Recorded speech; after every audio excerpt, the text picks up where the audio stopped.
Greetings, Mavericks and new viewers.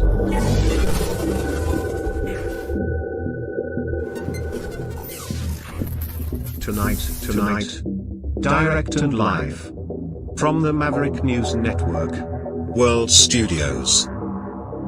This is Maverick News with Rick Walker.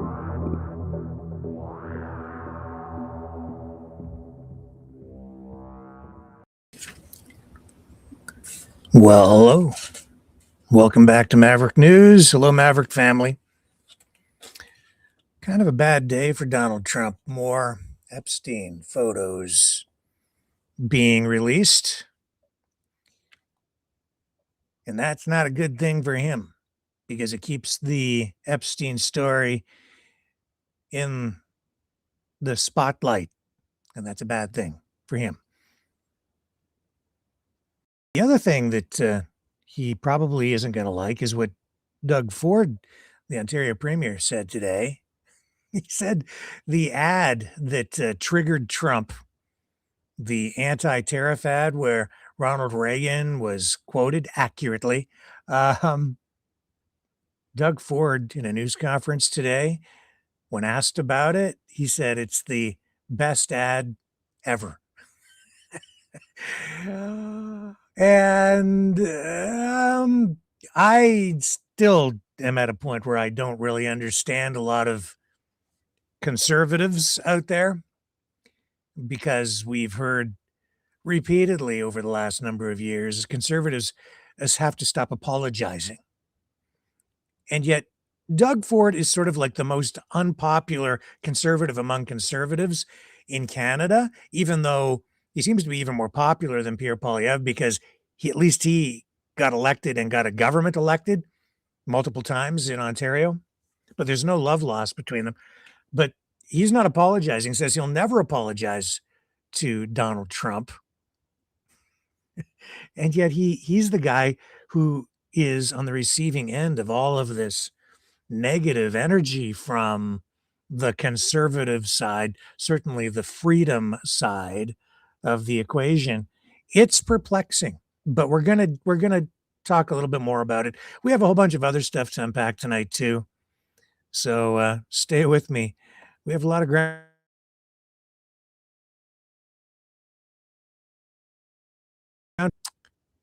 Did we freeze up? Yeah, we did. We froze up for a moment, including more followed from last night's big Trump speech.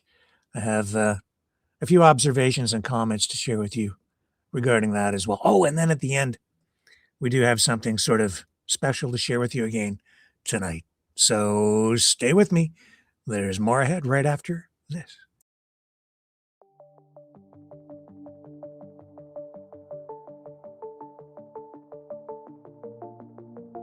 Greetings, brave Mavericks.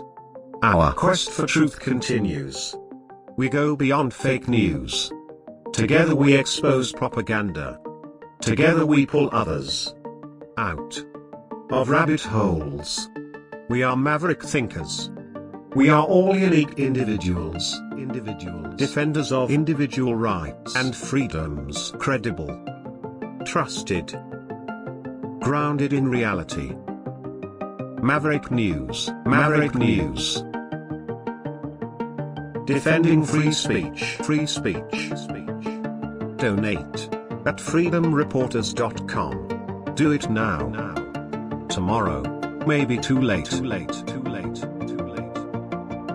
Maverick News. The world is watching.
Maverick News. The world is watching. Okay, so just straight up, I have to say I'll never forgive Doug Ford. I have to qualify everything I'm about to talk about because I have such strong feelings about what happened during the pandemic with the lockdowns, and Doug Ford was in lockstep with the lockdowns, and I'll never forgive him for that. Bad judgment on the part of so many people during that time, he included. Although at times you could tell he was not comfortable with what he was, I think, in a way, being forced to do. So, anyway, that aside, there are other things that Doug Ford has done in Ontario that I think do deserve some credit. I can say without question, just from my personal experience on several levels, that he's done a good thing with healthcare since he's been back in office, because he has introduced more efficiencies. The service is much better than it was. Waiting times are down. That's my personal experience, and the experience of some others that I know pretty close to me who have been going through the world of the Ontario Health Insurance Plan. But again, that aside, let's pick up what happened today with Doug Ford and Mark Carney. They have signed a deal to streamline reviews for major projects. This is a cornerstone of what the Carney government is, focused on, getting major infrastructure projects approved and built across the country, and reducing or even eliminating interprovincial trade barriers in order to offset the negative impacts from President Trump's tariff war, which is having a negative effect on the economy on both sides of the border. So let's just pick up the news conference right off the top to begin with. But the juicy stuff comes later on. And it looks like we are freezing up a little bit. The internet's not quite keeping up, so I'll do my best to keep an eye on that and compensate the best I can. Let me know in the chat if everything is going smoothly. I'll check in on that as we run this clip from today's news conference. All right. Good morning, everyone. I'm the warm-up act for the Premier of Ontario. Premier Ford, thank you for joining us here in Ottawa. It's fantastic to see you again and your team. You know, we are all united, and certainly the Premier and I, we're united in our shared mission to build. And for example, during Premier Ford's time as chair of the Council of the Federation, he and I worked closely together to reduce interprovincial trade barriers and to create the conditions to get Canada and Ontario building again. And today what we're doing is transforming how we can build Ontario strong. Nous voulons avant tout réaliser de grands projets d'infrastructure qui vont permettre de renforcer nos industries au pays, de diversifier nos partenariats commerciaux et de créer des milliers de nouvelles carrières pour les gens de l'Ontario. For too long, the construction of major infrastructure has been stalled by arduous, inefficient approval processes. Uncertainty, red tape, duplicative and complicated reviews have curbed investment. There's many examples of this. One study shows that regulatory requirements in Canada have increased by 40%, 40%, over the course of the past 2 decades, suppressing business investment growth by nearly 10%. We need to turn that around. We need to turn that around to create high-paying jobs today and better futures for our kids tomorrow. Le Canada a toujours été une nation fière des bâtisseurs. Nous avions l'habitude de construire des grandes choses dans ce pays et nous les construisions rapidement. Il est temps de s'y remettre et d'aller de l'avant. Et pour cela, nous devons d'abord nous débarrasser de ce qui nous freine. So today, Canada and Ontario are signing a cooperation agreement on environmental and impact assessment. This agreement will speed up project approval timelines by introducing a new one project, one review approach. And under the agreement, Canada and Ontario will have a streamlined and flexible assessment process that will make approvals more efficient, delivering major projects faster while maintaining both federal and provincial standards. By working together, we will work with the same information, we will have the same timelines, and we will respect each other's jurisdictions. So, for example, if a project is primarily regulated by Ontario, the federal government will rely on the provincial environmental assessment. Of course, if a project falls under federal jurisdiction, the federal process will take precedence. And when, as is the case often, there are shared responsibilities, we'll pool resources, we'll align timelines, including through a harmonized process.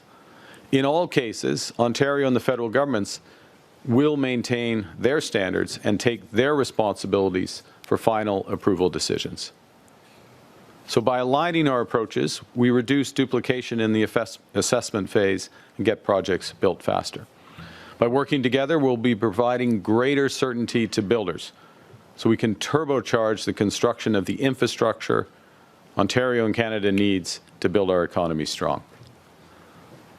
C'est le troisième accord sur les évaluations d'impact que le Canada conclut avec une province, après ceux établis avec la Colombie-Britannique et le Nouveau-Brunswick. Nous travaillons avec d'autres provinces, y compris l'île de Prince-Édouard et le Manitoba, dans le même but. Et notre objectif est de conclure des attentes dans chaque province. Canada's new government is building our economy. And it's not just what we build, but it's also how we build. We're building in solidarity with workers, creating good union jobs from the skilled trades to the STEM. We're building sustainably, reducing emissions while boosting competitiveness and affordability. We're building inclusively, in full partnership with First Nations, Inuit, and Métis. For example, under this agreement, the federal government reaffirms its commitment to uphold UNDRIP, and we're putting this into action by providing further funding for Indigenous peoples to participate in the associated assessment processes. We're also building Canadian, with Canadian workers, Canadian steel, Canadian aluminum, Canadian lumber. Mardi, notre nouvelle politique achetée canadienne est entrée en vigueur. Le gouvernement privilégiera l'utilisation de l'acier, de l'aluminium et de bois d'œuvre canadiens dans les grands projets fédéraux de construction et de défense. Le gouvernement va aussi privilégier les entreprises canadiennes qui ont une vraie présence au Canada, les entreprises qui investissent ici, qui emploient des Canadiens et des Canadiens, et qui contribuent à l'économie locale. We are building in partnership with provinces and territories. We've referred multiple projects across Canada to the new Major Projects Office, including, importantly, the Darlington new nuclear project in Bowmanville, Ontario, a project that will drive $500 million annually into the province's nuclear supply chain and will position Ontario and Canada as global leaders in the deployment of small modular reactors. 18,000 workers will be involved in the construction of Bowmanville, Darlington. Once built, the new reactor will power 300,000 homes with clean energy and sustain 4,000 jobs. The Major Projects Office will also accelerate Canada's production and processing of critical minerals. And crucially, in Ontario, the Ring of Fire has the critical minerals needed, amongst others EVs, solar, wind, as well as defense applications. To conclude, in a rapidly shifting global economy, we can't control what other nations do, but we can control what we choose to do. And we are choosing to build Ontario strong and to build Canada strong. Thank you very much. Merci. And I now give you the Premier of Ontario. Thank you, Prime Minister. Minister. Thank you, sir. Yeah, very well. There you go. Get out of the way. Yeah. Well, first of all, good morning, everyone. And I just want to start by thanking Prime Minister Carney for hosting me here today in beautiful Ottawa. And yes, I'm going to visit the mayor right after this. It's great to be back here again alongside Minister McCarthy and Minister Bethlenfalvy somewhere around there. We're talking fine. There you are, Minister. As we continue to stare down President Trump's tariffs and ongoing economic uncertainty, I'm just so pleased to be here today with Prime Minister Carney to celebrate a true milestone on our mission to unleash our economy, create jobs, and build nation-building projects. When Prime Minister Carney took office, he promised to do things differently. He promised to work with provinces and territories to eliminate federal duplication so we can get shovels in the ground sooner, to create jobs and opportunities for workers in every part of this country. Today, Prime Minister Carney has kept his promise. And Prime Minister, I want to thank you on behalf of the people of Ontario and on behalf of the people of Canada. Today's announcement is transformational. Projects that required overlapping provincial and federal review will now have a one project, one process, and this last one is so important. A one decision framework bringing certainty to investors and project proponents. It's time for Canada to build big things again, and nowhere will the impact of this deal will be felt more immediately than in the development of the Ring of Fire.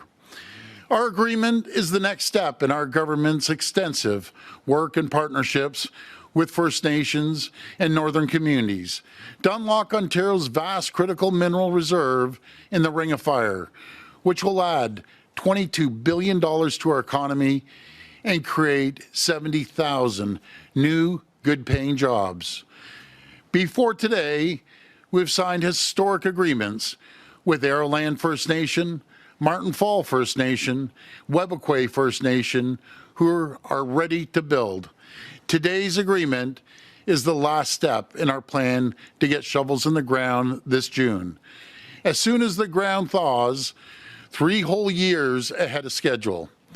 And the impact of today's agreement will be felt far beyond the Ring of Fire, speeding up approvals for roads, highways, bridges, and mines in every region of Ontario. It's a time when President Trump is taking direct aim at our economy.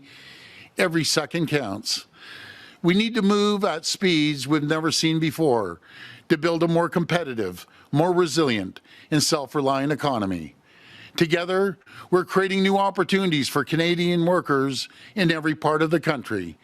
As Premier, I've had the privilege to sign agreements, cut red tape, and tear down the barriers to trade with nearly every Canadian province and territory, unlocking $200 billion in growth. And I'm proud to be standing beside Prime Minister Carney today for our biggest accomplishment to date. Friends, we're always stronger when we work together, and together we're going to build great things and keep the true north strong and free. Thank you, and may God bless the people of Ontario. Thank you so much. Thank you, Premier. Thank you, Prime Minister. We'll now begin the questions. On va maintenant passer à la période de questions. Okay, First question, here we Olivia. go. Prime Minister Mark Carney, what do you think of the series of Carney-val. conditions that the U.S. trade rep says Canada has to meet in order to extend CUSMA, including bolstering market access to U.S. dairy and addressing the provincial bans on U.S. alcohol? Does this make you feel more encouraged or discouraged about reaching an agreement with U.S. President Donald Trump? And Premier Ford, if you could weigh in afterwards, please. Well, I'll put this in the context. These are a subset of issues of a much bigger discussion. We've been clear about our approach to supply management. We continue to stand by that. We'll continue to protect supply management. And we continue to see tremendous benefits, first and foremost for Canada, but very much for the United States, of pooling resources where possible in the auto sector, in the steel sector, in the aluminum sector, in the lumber, for forest products. And we will enter those discussions on the review of CUSMA in that spirit. The President and I had a long conversation with President Sheinbaum about this a little under 2 weeks ago, which set out the broad parameters for the review of CUSMA. We'll work closely together with the Government of Ontario, other provinces that are affected by potential adjustments there. And we will always pursue an agreement that is in the interest of Canadian workers, Canadian families, and we'll only sign an agreement that's consistent with that. And I'll give the Premier an opportunity to speak. En français, c'est une les cotations de M. Greer sont quelques exemples des enjeux dans les négociations. Et le gouvernement du Canada et moi-même, nous sommes constants. When we get to the good stuff,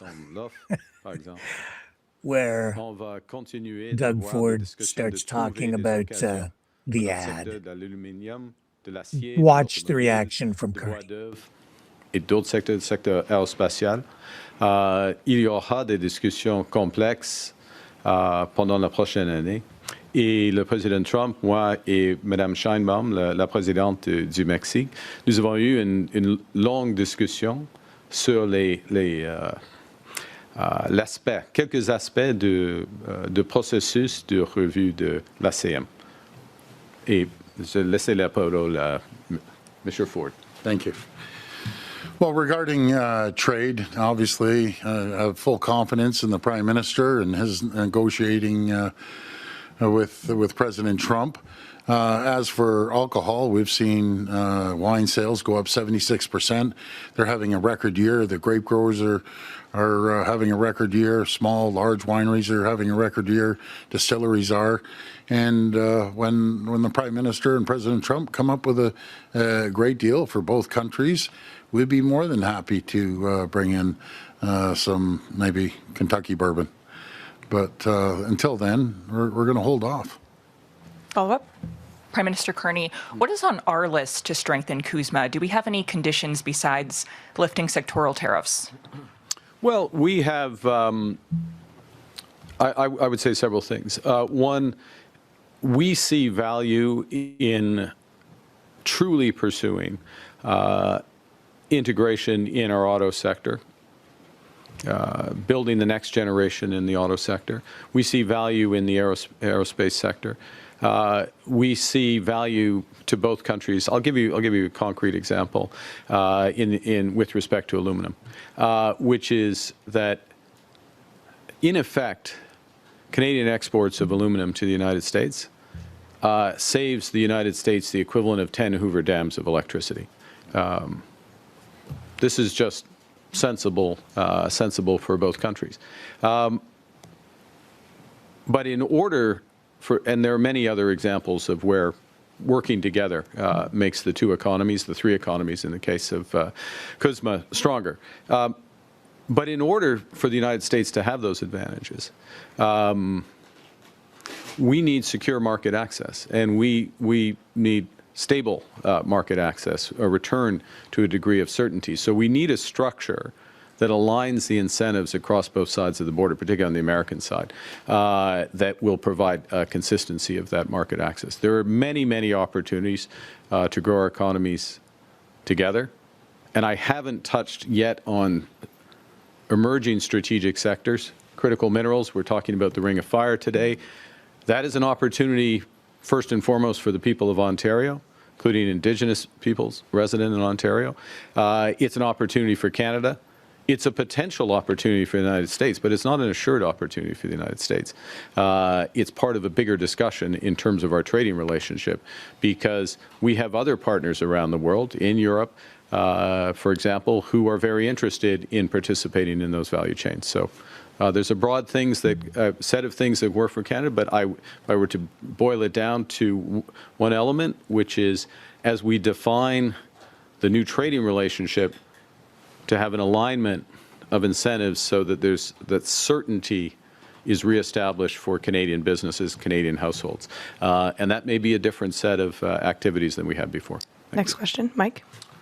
Prime Minister Michael Couture with CTV News. I wanted to ask you something, just to be clear, based on a number of interviews you've done recently. Is it your view that if Premier Ford had not launched that ad in the United States, that sectoral tariffs would be lower right now?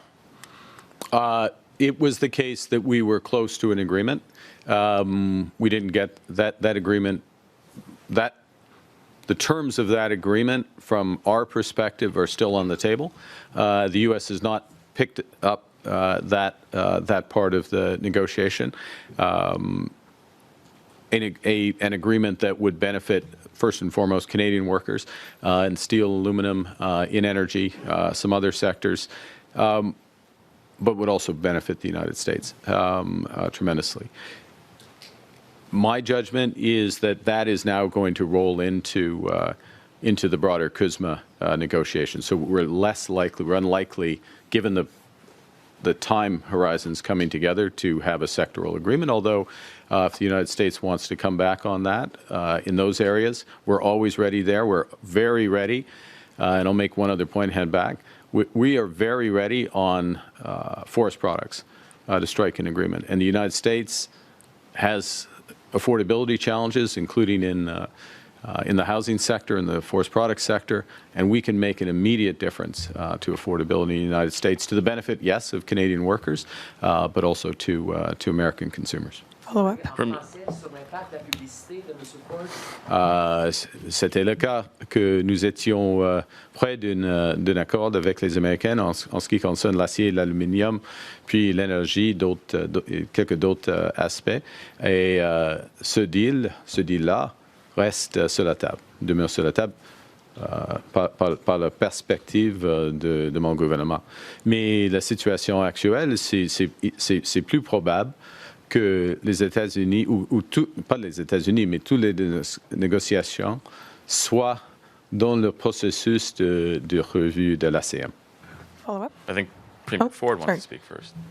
Well, number one, that was the best ad that's ever been run, 12.4 billion views. We wanted to bring it to the attention of the American people.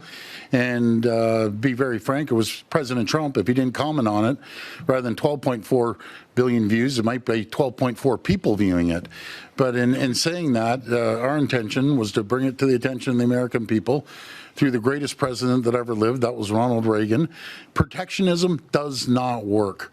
We're their number one customer. They're our number one customer.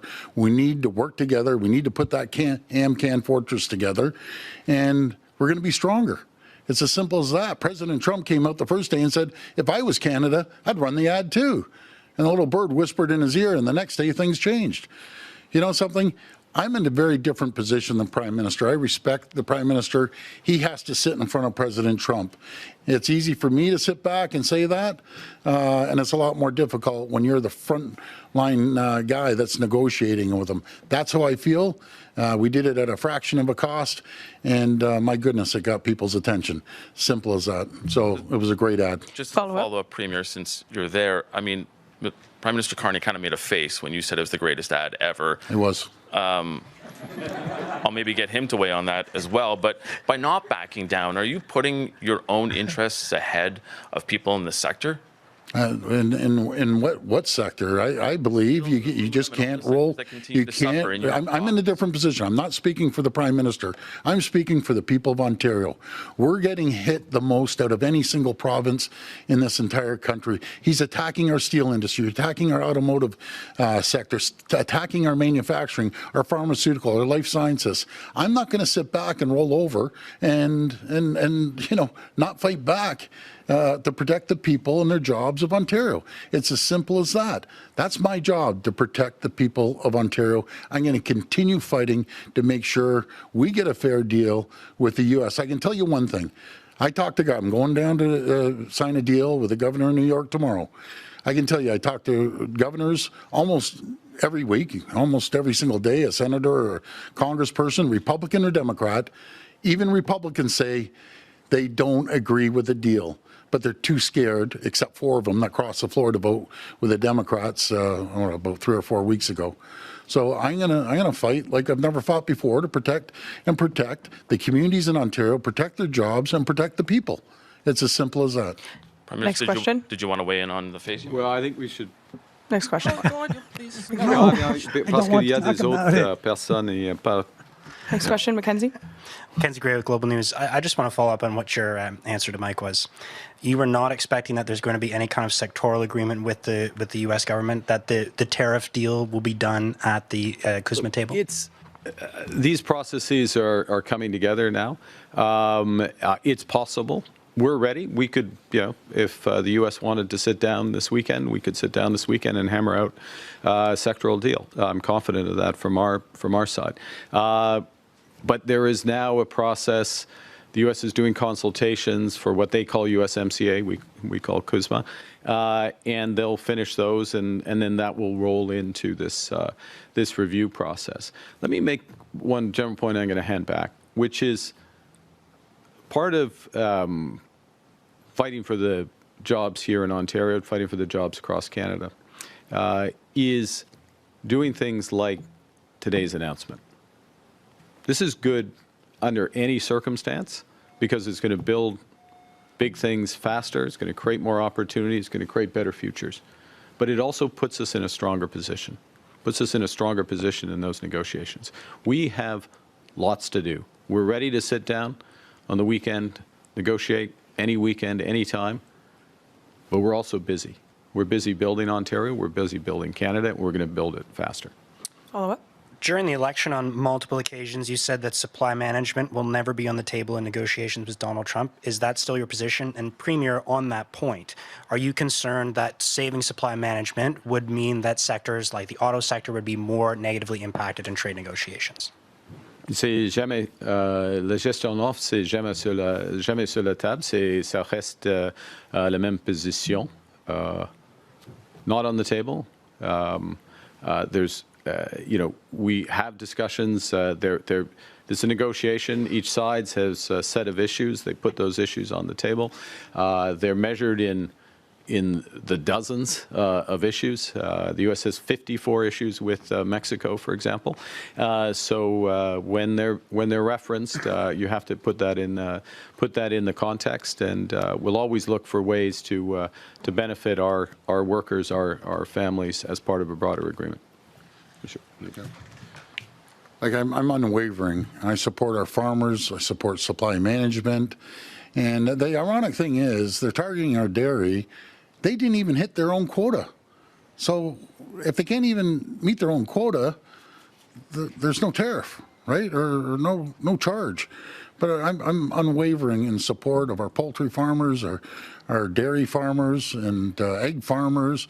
I know beef isn't part of it, but I support the beef folks. I love our farmers. They're the backbone of our country. And you talk about auto, the food and agricultural sector is much larger in Ontario than the automotive sector. But our automotive workers need to eat, so they tie in. We all need We'll to have eat, time for Doug. one last question. Marco? Hey, Marco Vigliati, iPolitics. Mr. Prime Minister, are you comfortable substituting Ontario's environmental assessment process for projects that may land in a special economic zone under the legislation the Premier passed, even though that might mean proponents can bypass certain environmental protections, including in areas like the Ring of Fire? Well, to be clear, we have the federal government's responsibilities in environmental protection. For example, in fish habitation, migratory birds, other areas. We retain these responsibilities. And we discharge these responsibilities, including through this agreement. So in areas where, and this is part of the issue. So let's take a big step back, and then I'll get more specific. Part of the issue that has bedeviled projects is you have the province of Ontario doing their job, sometimes in a sequence of decisions across. It can be labor standards, it can be Indigenous consultations, their own environmental responsibilities. The federal government over here doing our job, but again in sequence, nothing lined up, same information or very similar information being provided to different sets of people, and next thing you know, it's 8 or 10 years. So the first thing that this does is it gets everybody effectively in the same room, Ontario and the federal government. We know what our responsibilities are. we have one ask to the project proponent in terms of information. We have a common timeline. We leverage each other's resources, and then it drives to a single decision-making process at the end. But in terms of our responsibilities, whether it's on environment, our responsibilities for Indigenous consultations under Section 35 of the Constitution responsibilities, we discharge those, but in a much more effective and efficient way. Sur le cercle de feu, Monsieur Carney. En ce qui concerne le cercle de feu, oui, il y a des, OK, dans cet exemple, et c'est un exemple très, très important, il y a des enjeux pour le gouvernement fédéral. En ce qui concerne, par exemple, Okay, let's take a little break. We're going to come back. We're going to go to the signing ceremony. A few things said there too are entertaining.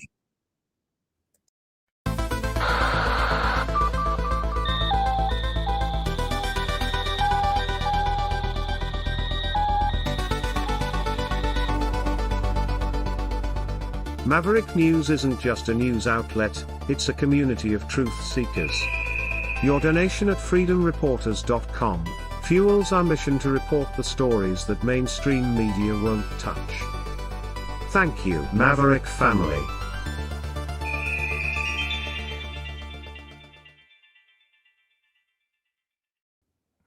And before we get back to today's top stories and the Carney Ford News Conference, a huge thank you to all the haters out there, especially the ones in Twitch who are down there ripping me every single night. Thank you, thank you, thank you. I got the analytics back on the Twitch channel, and we're doing okay.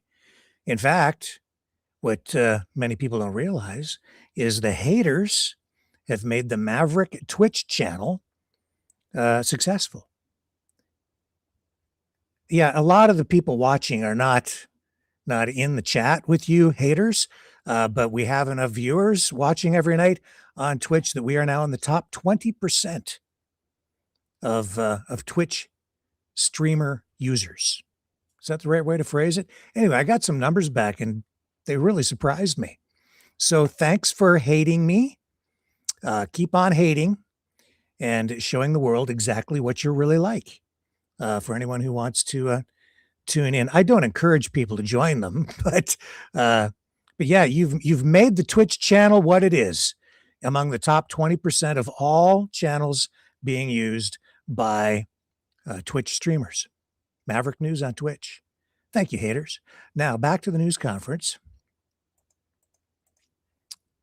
Oh yeah, we also qualified for monetization. Thanks.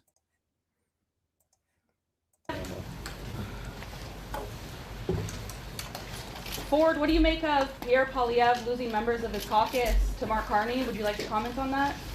How's your French, Premier Ford? You working on that at all? Come see, come saw. You don't want to comment on Poilievre's leadership right now? You're critical during the election. I'm happy here with the Prime Minister. He's doing a great job, and we're going to move this country forward, and we're going to move the province forward. But thank you, everyone. Thank you. Prime Minister, is it on the table repealing the Online News Act, Online Streaming Act, Online News Act? Is that on the table? We're not going to see them? You're not going to hold the documents up? Oh, yeah. Are you? You're not going to do the Trump? Oh, okay, we'll do the Trump.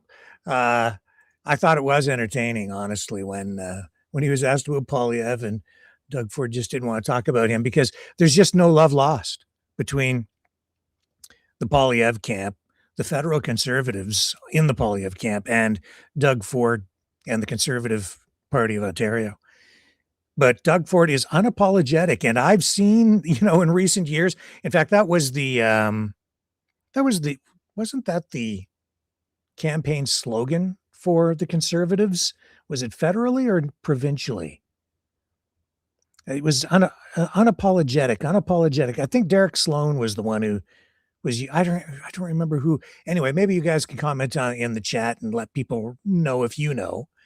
But there was that conservative slogan, unapologetic, and so that's why it's in the thumbnail tonight. And he said, was it yesterday or the day before? He will never apologize to Donald Trump. I'll never apologize to that guy. And tonight he's not apologizing for that ad, and he shouldn't. And honestly, like, I have to wonder why, like, I do wonder, what is it specifically about Doug Ford that sets everybody off? I see it even in the chat tonight, a couple of people not liking him. I don't know what was it that he did. Like, I don't like what he did during the pandemic. I didn't like what any of the politicians did during the pandemic, either in Canada or the US, because the same stuff was going on everywhere. And in China, the whole world was doing the same crap to varying degrees, less so in places like, say, Florida. But Canada, there were a lot of states, just like it was here in Ontario, if not worse in some cases. But what is it about Doug Ford? I know that there's been this like smear campaign that the federal Conservatives launched against him. It's not even from the Liberals.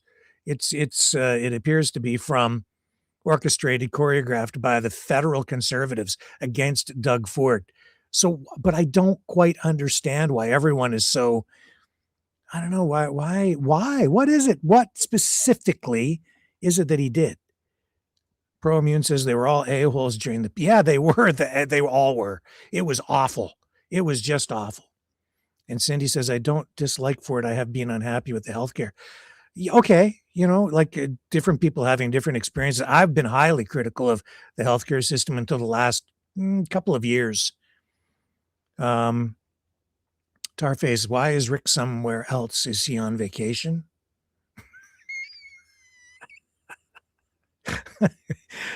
I don't know what that means exactly, but I kind of get an inkling. Jubilee, his brother Rick, Rob Ford, whack job a-holes. Yeah. He was a popular mayor in Toronto, though. He was popular, and and dragging Ian cause of the rabbies. Ford campaign, Rick. All of them were AH, yeah. And Tarface at his parents' care. Yes, that's. Oh, why is Rick somewhere else? That's yes. Oh, yeah. I understand the question now.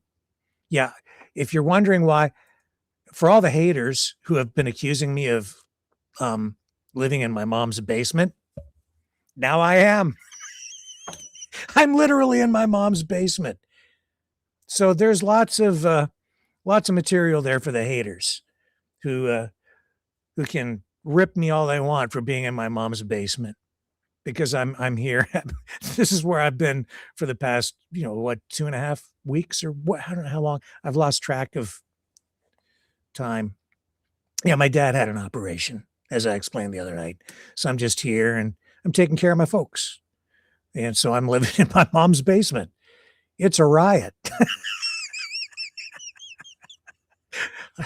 Yeah, I can hear everything upstairs. MASH.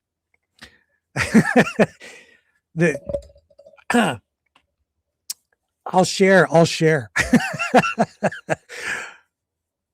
So, yeah, I'm in my mom's basement and I can hear everything going on upstairs. So during the day, the routine is MASH and then another episode of MASH, and then there's these true crime shows that come on, and those run for a couple of hours, and then in the afternoon we get Judge Judy. Oh man, Judge Judy. Does anybody out there watch Judge Judy? Oh, like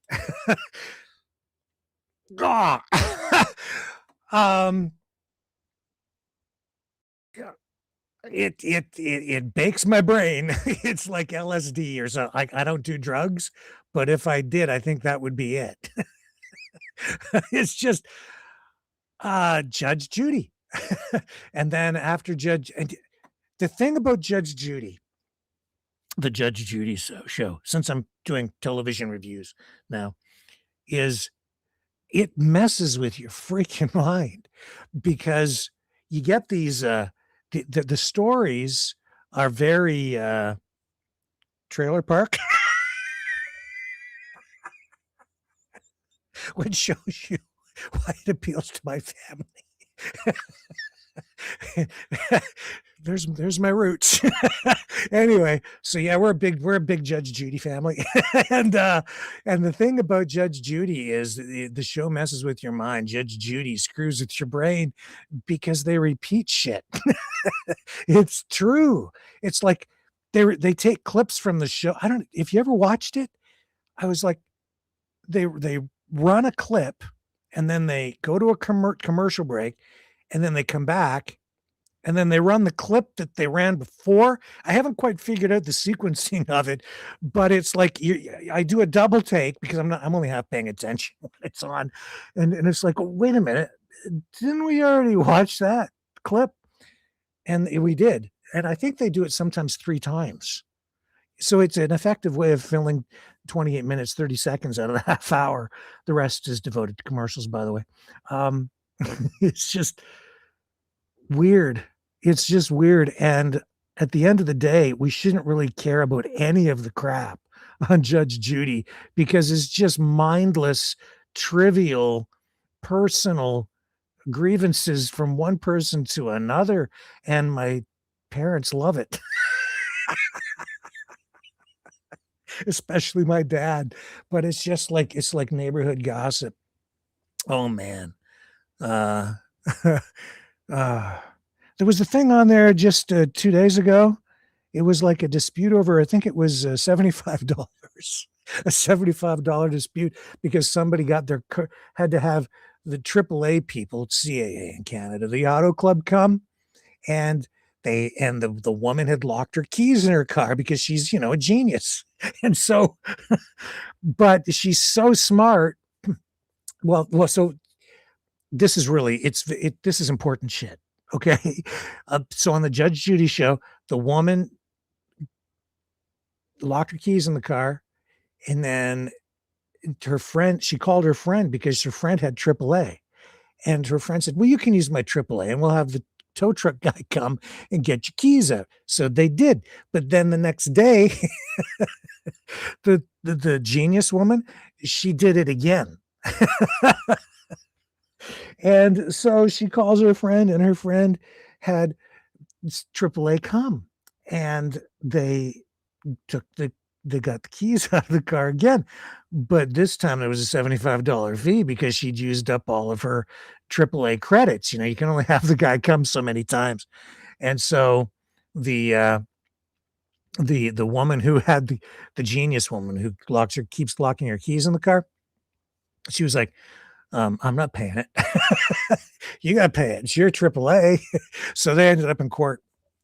And that is really important stuff. I mean, all this CUSMA, USMCA, NAFTA, ABC, blah, blah, blah, inflation, what's the prime rate, subpar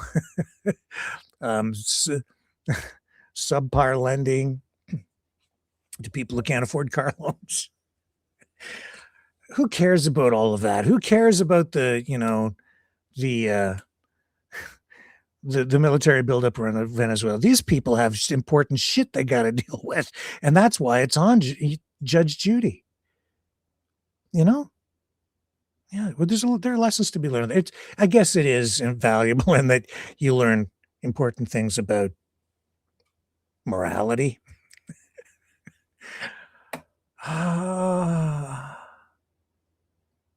So yeah, I'm in my mom's basement. This is what I'm doing with my days. I'm down here working during the day. I go up and I do stuff. Oh, did you guys notice the weather? There was a huge pile up out in Alberta yesterday, southern Alberta. The roads are just treacherous. And today here, after getting pounded with snow for many, many days, and it's been quite cold here in London, Ontario, it's raining now. It's just so crappy. It's awful. It's so messy outside. I just took Cosmo for a walk before the show, and the weather here sucks. It's awful.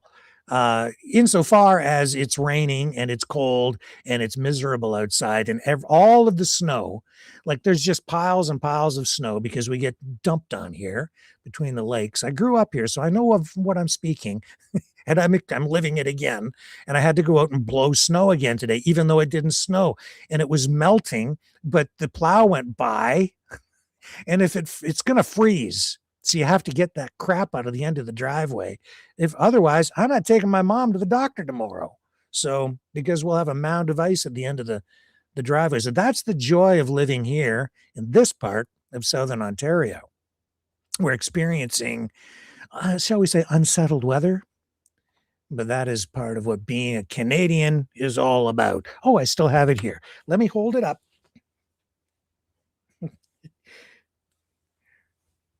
I am Canadian. Yeah, Judge Judy, beware. Canuckistanians love you, especially my parents. I don't know what happened to the People's Court. What the hell happened to that show? That was very popular upstairs before, but I don't think it's on now, or at least it's not on the right time zone or the right channel. My dad can't. I want People's Court back. It's a good add-on to the Judge Judy show.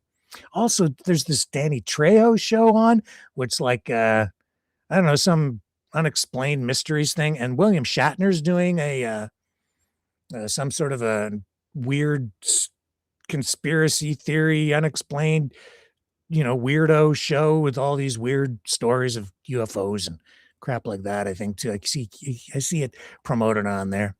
So yeah, it's just very, very cerebral around here. It's a thinking man's house.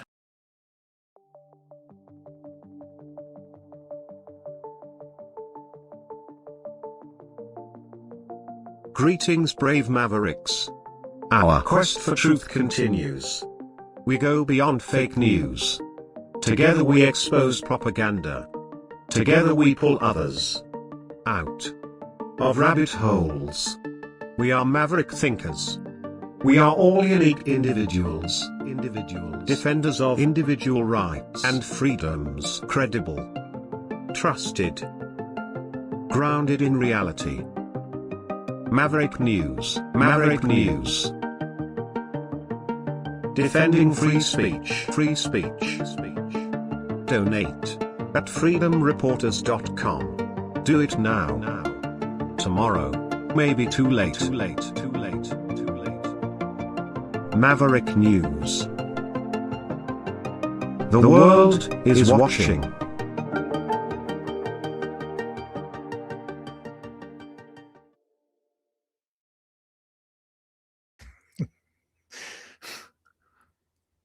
Are there Judge Judy fans in the chat?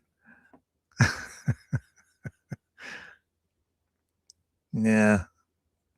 So there's somebody in there like the People's Court. Yeah.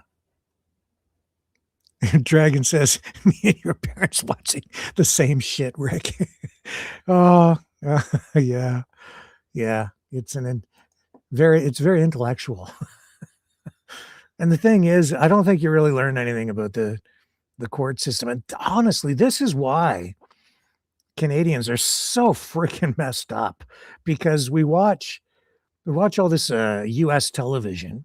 It's all and it's garbage when it comes to educating you about law and the way the legal system works, because first of all, it's like civil crap and it's all US, and I don't think that they always follow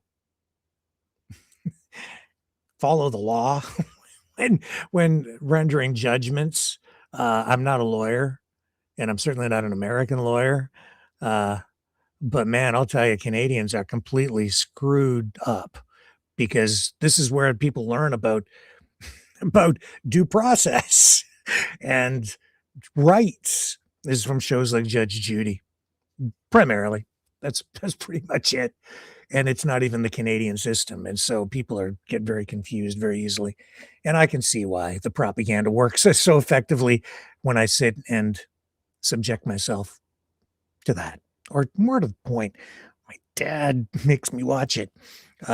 It's okay. It's okay. I'm not asking him to change the channel. Hockey's on later. That's a little bit better. Anyway, shall we proceed with today's other top stories? Speaking of geniuses, Pete Hegseth, the man who presides over the Department of War, tough guy. He basically thinks that young Americans are effing stupid. I can't make this crap up. He says, too fat or too stupid. Too many of our young people are too fat or too stupid. Not stupid, that's the wrong word. We're just not educating them well enough, or they have ADHD or other issues. This is about recruiting people for the military. Listen to this. Young people just too stupid. What a way to talk. These have been historic recruiting numbers. You guys have all delivered. And I know it's not easy on the basic ingredients on recruiting, that too many of our young people are too fat or too dumb, or not dumb, that's wrong. We're just not educating them properly, or they've got criminal records, or ADHD, or all these other things. There's a lot of things contributing to what someone may or may not qualify to get into the military. These have been historic. Who wants to go to work for that guy? He thinks you're dumb. Come to work for us. We're looking for the idiots. We'll just do whatever we tell them. See that field over there? Okay, here's what you do, idiot. The Ruskies are on the other side. And well, you're going to put this helmet on. See, it's going to protect your noggin. All right? Now, when I say go, you run as fast as you can across that field. Try to get to the other side, and you have negotiations with extreme prejudice when you get over there, okay? And if and try not to get shot. Yeah.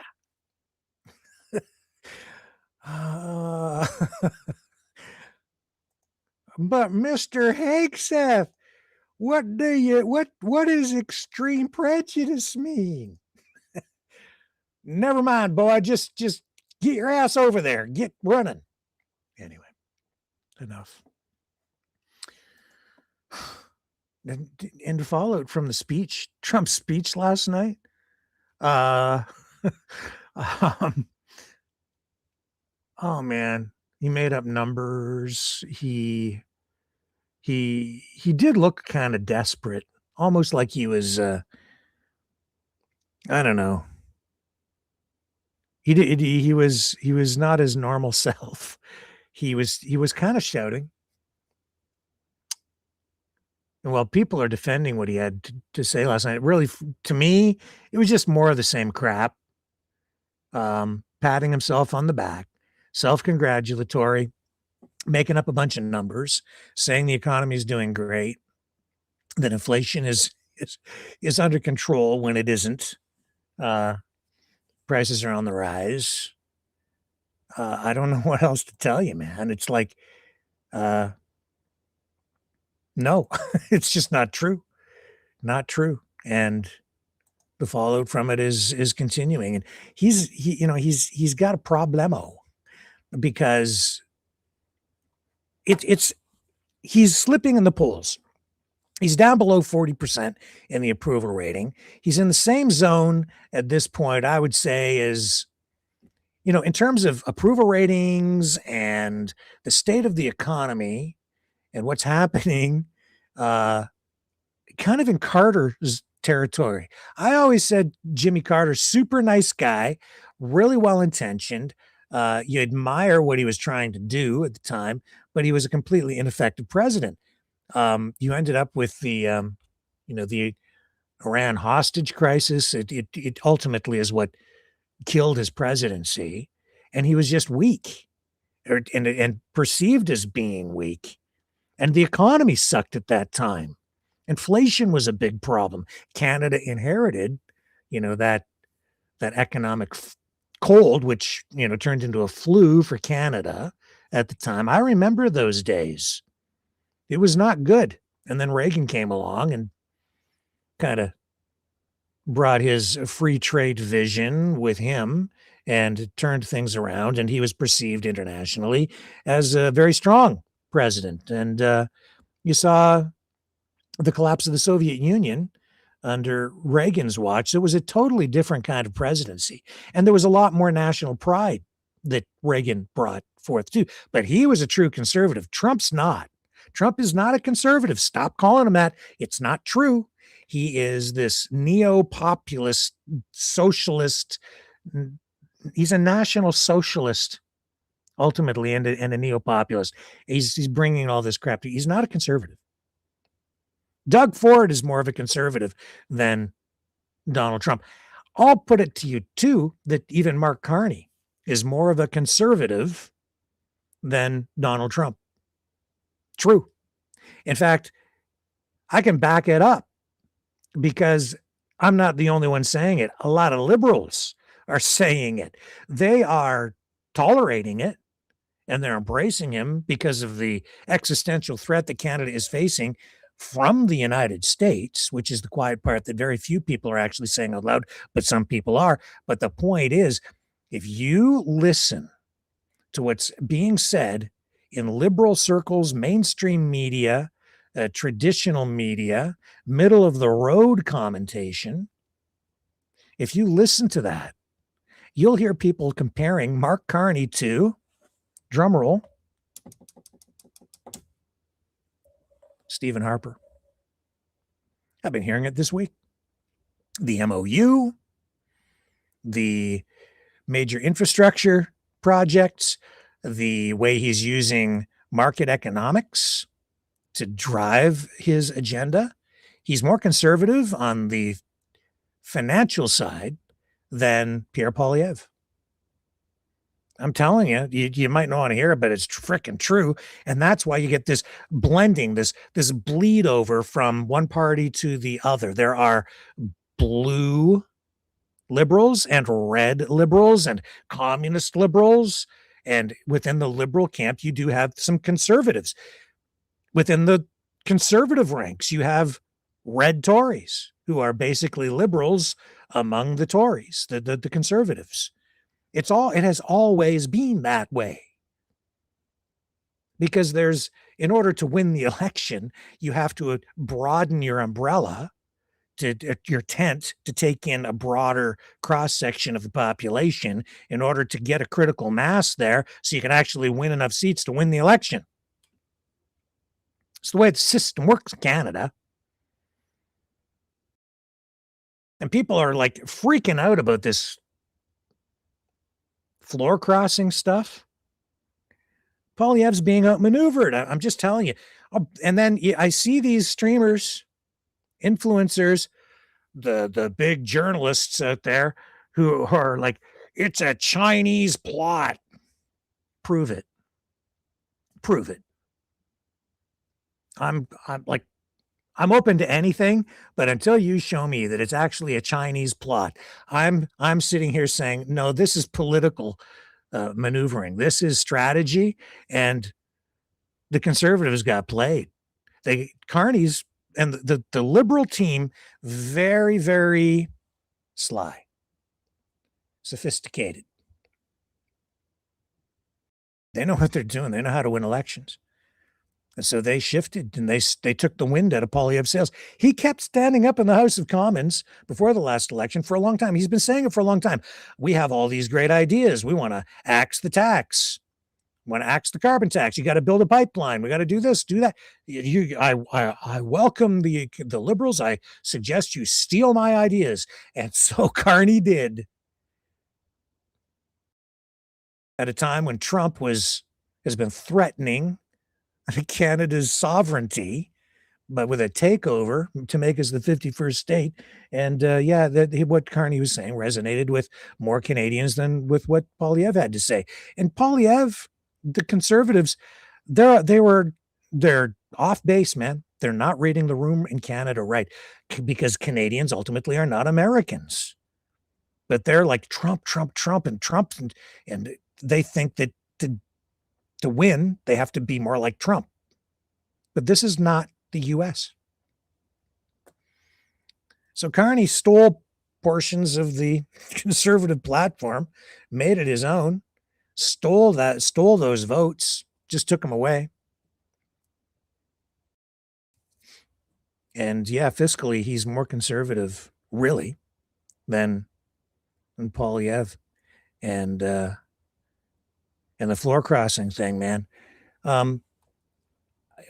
Again, all of this, you get the smelling salts out for the live streamers who are losing their shit over this and pretending to be, so enraged over it and convincing a lot of low information voters and viewers to just be upset about this floor crossing stuff like it's never happened before. And their petitions, we have to stop this.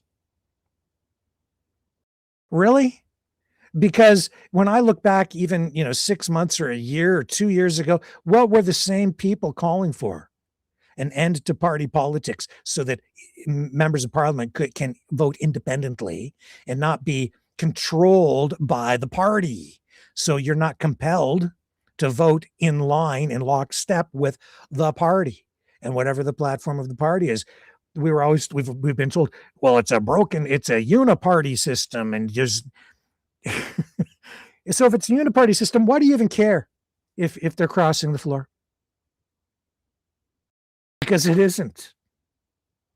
It isn't a uniparty system, and it does represent, I think, more effectively the will of the people in Canada than the U.S. system. Not perfect, to be sure, but that's the truth, because it's a parliamentary system, and every member of parliament actually can, at any given time on any given vote against their own party and their own government. They can side with the opposition if they want to, even on a single vote, but then they risk the wrath of the party whip and maybe even the prime minister, and you get kicked out of caucus, cabinet, whatever, you lose your position, you're no longer in the good graces, then the party might not even support you in the next election in your own riding. And then you're going to be left out there dangling without that brand, that L or the C or the NDP or whatever other party, or the Green Party logo beside your name on the ballot.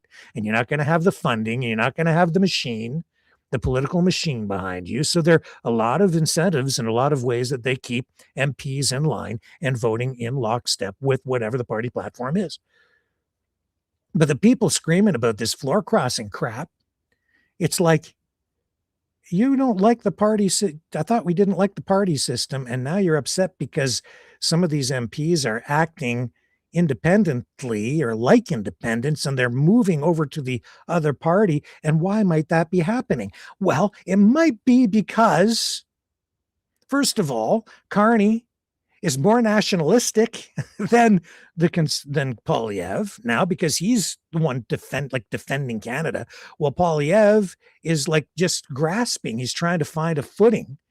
And the Liberals just claimed that defend Canada ground in the wake of Donald Trump's tariff war. More than that, it's like he's just he's just turned the tables. And so you have these Liberals who are like, some of them sitting there saying, or the Conservatives rather, who are sitting there saying, what the hell is going on? And, and I'm just going to be straight up to, there's a shitload of racism inside the Conservative Party right now with the immigration issue, where they've embraced it to the point where they're embracing, straight up hardcore bigots and tolerating that shit because they think there are votes to be had there. And that's the other reason they frickin' lost. Because it's really distasteful to a lot of Canadians who are like, I'm not voting for that. There are ways to handle the immigration issue, but this whole, hardline racism, blame that group of people. That's not what Canada's really known for. That's not what we're about. Oh, it's out there, and there's an element of it, to be sure. And I just saw a social media post tonight, earlier today, saying, claiming that, I think it was an Abacus poll, which, these polls, a lot of them are cooked up anyway and slanted. And so they're trying to spin it like if the Conservatives talk about immigration in that way, then they win. Obviously, they don't, because they lost really badly, because Poilievre again blew the lead. He had a huge lead. The election was his to lose, and he lost it. The Conservatives lost it, and I think he lost it because he got crappy advice from his handlers. While they stuck to their to their campaign slogans, the campaign platform, the strategy, when it had been obliterated, stolen, the main planks taken out of it, and made part of the whole Liberal campaign. And they just kept going. They were rudderless. They didn't know what the hell to do. And they're still in trouble now. Poilievre is in trouble within his own party because they're blaming him. I don't even think it was really largely his fault. It's the strategists, it's the handlers, and it's the hardline bigots who are taking the party in the wrong direction. Like, I've got to go harder on that. You got to blame those people over. Yeah, screw off. But I don't really care, because I'm not with the Conservative Party or any party. I'm not. I'm just calling it like I see it. It doesn't resonate with Canadians, especially not now. There are other ways to do it, and they've lost the script, and they're going to lose again if they keep doing this shit. They're going to lose again. It'll look like, and they ramp it up, and on social media, it looks like they're gaining a lot of ground, but that's freaking fake, because it's bought and paid for. They're paying for those views with those streamers, and they're paying the streamers.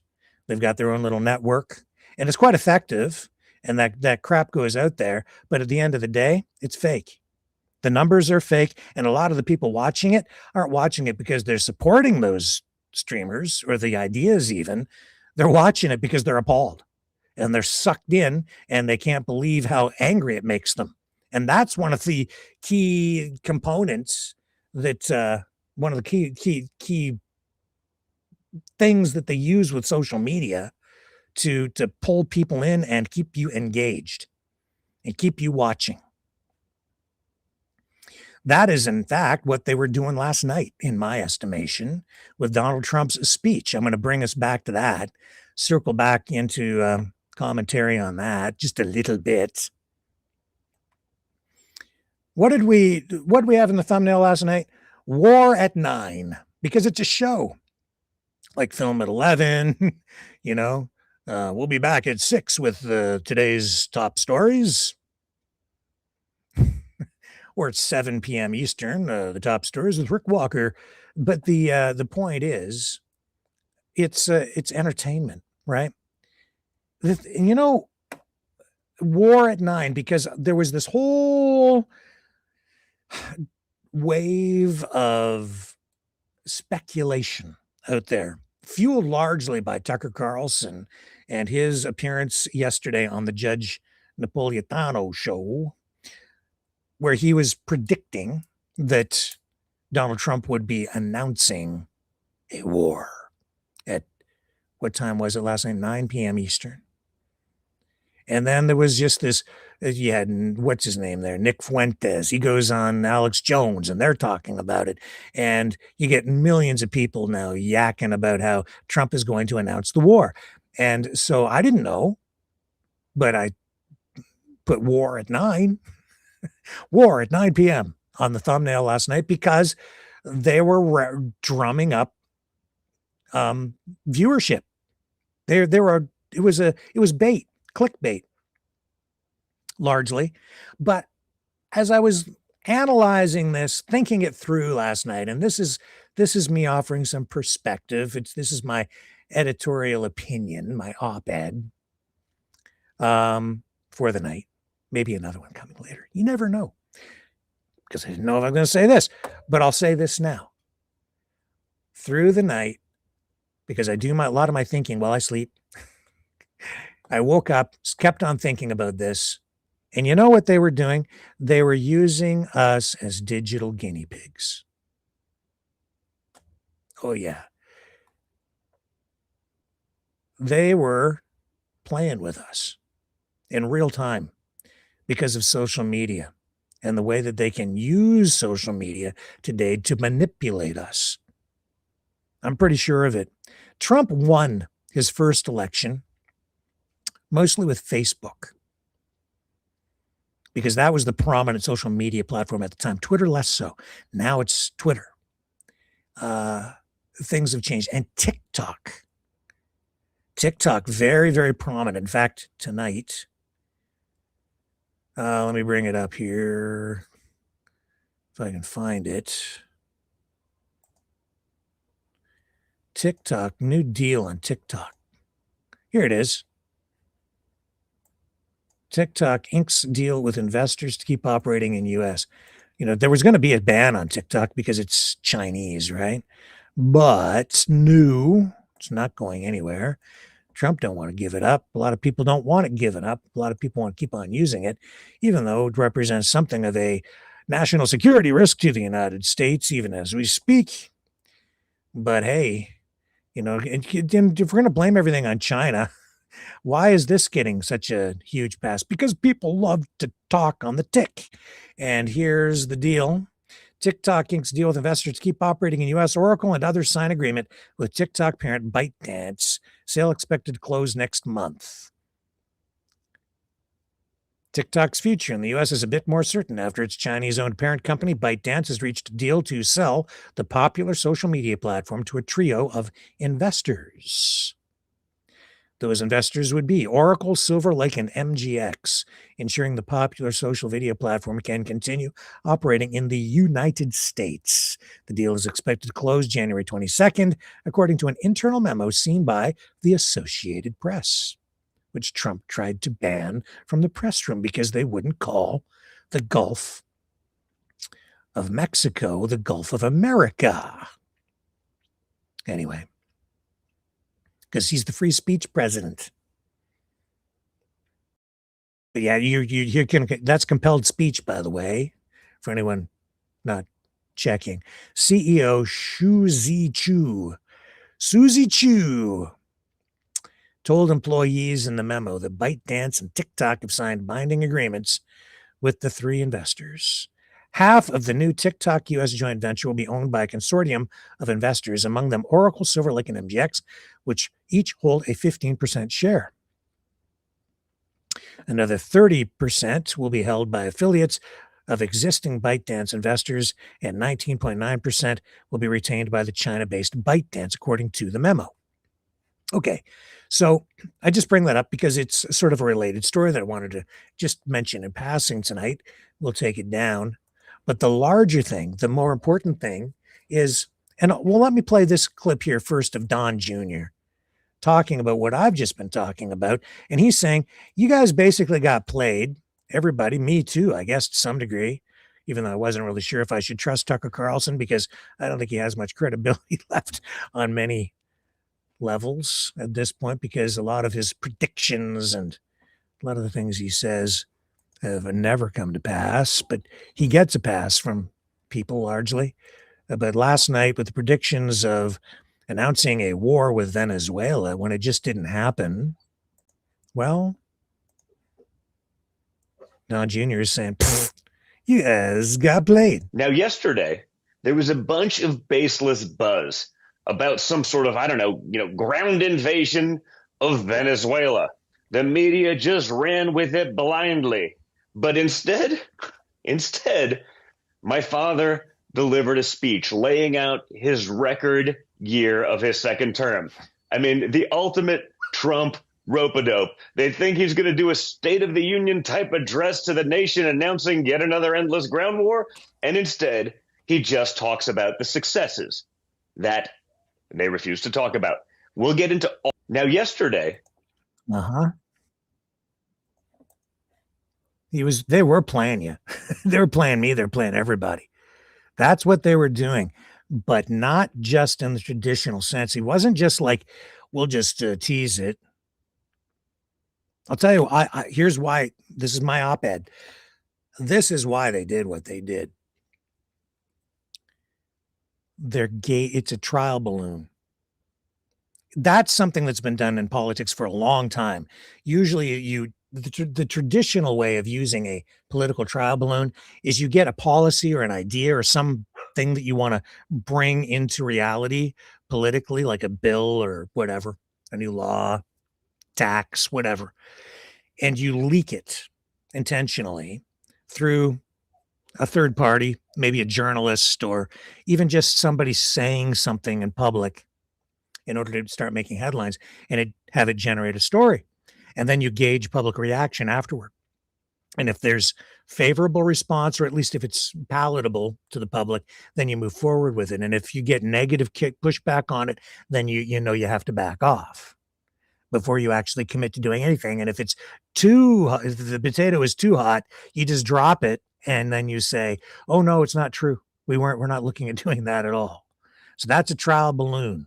What was going on yesterday, in my estimation, because it was so widespread, so well amplified, and because they were using such prominent streamers to deliver the message, people like Nick Fuentes, Alex Jones, and Tucker Carlson, even though they're saying, I don't know if it's true or not, but this is what I'm hearing. Yeah, you've been hearing it. You weren't just hearing it, man. They were being told to say it. They were given their talking points because they're in league with all of this. So they put the messaging out, but it's more sophisticated than that, far more sophisticated than that, because what they were doing is not only were they gauging public reaction, your reaction, my reaction overall, they were gathering data to see if there's support for this war, for this pending war in Venezuela, because he knows that he is the president of peace. He promised not to get people into the United States into another forever war. But he's trying to appease the big oil oligarchs who want their money back after getting kicked out of Venezuela. So he wants all the stolen oil and stolen land back, blah, blah, blah. He's trying to, and more than that, he's trying to just assert U.S. influence, dominance, ownership, really, of the entire Western Hemisphere over all the landmass here, including Canada, Greenland, Panama, Central American countries. And even yesterday, Alex Jones, in his commentary or interview with Nick Fuentes, he says himself that he doesn't know if it's possible, but he would support that. What the hell are you talking about, Alex Jones? Oh, I would support that if you could get regime changer, like in all of these countries, these Latin American countries. I'm like, are you freaking kidding? But of course, they're concerned because if that's something that is attempted, then that would result in multiple Vietnams potentially all through Latin America. And of course, America wouldn't want that, but he'd support it if it could be done. But it's probably not achievable. So I don't know. But gee, oh my goodness, isn't that a shame that we can't have regime change in all these different countries, that it couldn't be successful because it might just be too bloody? But there's the trial balloon and partly part of that. And I'll tell you what they were doing through the whole thing. They were, from the beginning of the day, they were collecting data. What kind of numbers did Tucker Carlson's comments generate on the Judge Knapp show? What are the demographics? What percentage of the people appear? What was the reaction in the chats? And they're gathering all of this information, all this data, and they're compiling it all. And even right up until the time of the speech, they can compile that data, analyze it very quickly, even using AI now, to get real-time, real results back to determine where the public opinion is on any of these things. And when you have an important issue, like maybe putting boots on the ground in Venezuela and launching a military intervention there, an attack, an invasion aimed at regime change, you want to gauge and find out if you've really got the support of the public behind you on it, if all your propaganda to date has really worked, and it hasn't. I could have told them that. even without looking at the data. But you mark my words, and we'll probably never know for sure, but I'm sure that they're looking at all of this stuff online, and they're monitoring, and they have the resources and the technology to do it in real time, to find out what you really think. They know what you and I think, and with individually and collectively, better than we do ourselves. So as this stuff's being rolled out last night, they know exactly how many women from each, ethnic group and each age demographic, all the way down the line, exactly where the support lies, where the opposition lies. They're monitoring the comments. They're looking at all this stuff. And they're taking that into consideration. I would say even right up until just before that speech last night. Should he, shouldn't he? And I think they knew in advance anyway that no, not really going to fly with the people, so we should stop. So he didn't really talk about it. It was only a brief mention in the whole thing about Venezuela. You see that? It's not popular. And there's a lot of concern, I think, even among MAGA types about the extrajudicial killings of the narco-terrorist boat dwellers in the middle of the ocean. Or as he said in the speech last night, the ocean and the sea. I don't know the difference, but whatever. The drugs are coming in by the ocean and the sea, is what he said. Okay, cool.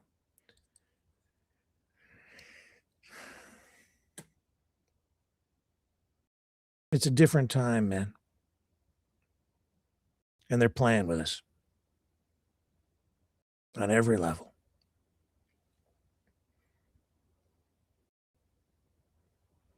Were you ready for the war last night at 9? And it is a show. That's why it's a show. They turn it into an online show, so it's entertaining, it's engaging. It's all about emotion. They're feeding you these narratives, the information. They're putting, the video up to get you either really happy or really sad. First one, then the other. They put you on an emotional roller coaster, and they sell you the war. They sell you their politics, their ideas. And it's a back and forth. And it's scary because it works so incredibly well. You combine that with drugs. You get people zoinked out, droned, drunk and stoned at the same time. That's optimal. Right? And then sit them down in front of the computer screen, strap some cans on their ears, or better yet, put a VR goggle on them, and then make them watch Alex Jones for, say, 6 hours. Watch what happens. The lizard people are coming to kill me. That's what happens. So we got to deport the potato head people and get them out of the country because the lizard people are going to eat my brain.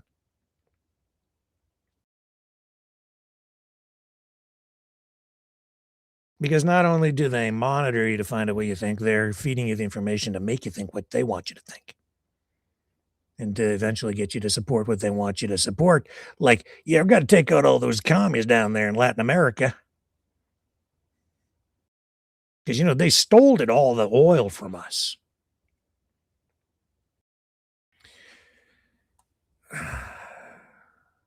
Yeah. And then the concern is very disingenuous. Except, and I don't think the regime change has never really worked very well for us. But I'd support getting rid of all them commies if it could be done. And it won't be popular at all if this happens and you get any Americans coming home in body bags. Because while it's very entertaining to watch the circus online, and you might become very engaged emotionally, you're very detached. I'm very detached. We're all very detached from it because it's just like watching a show on the screen. But the consequences in the real world are very real indeed.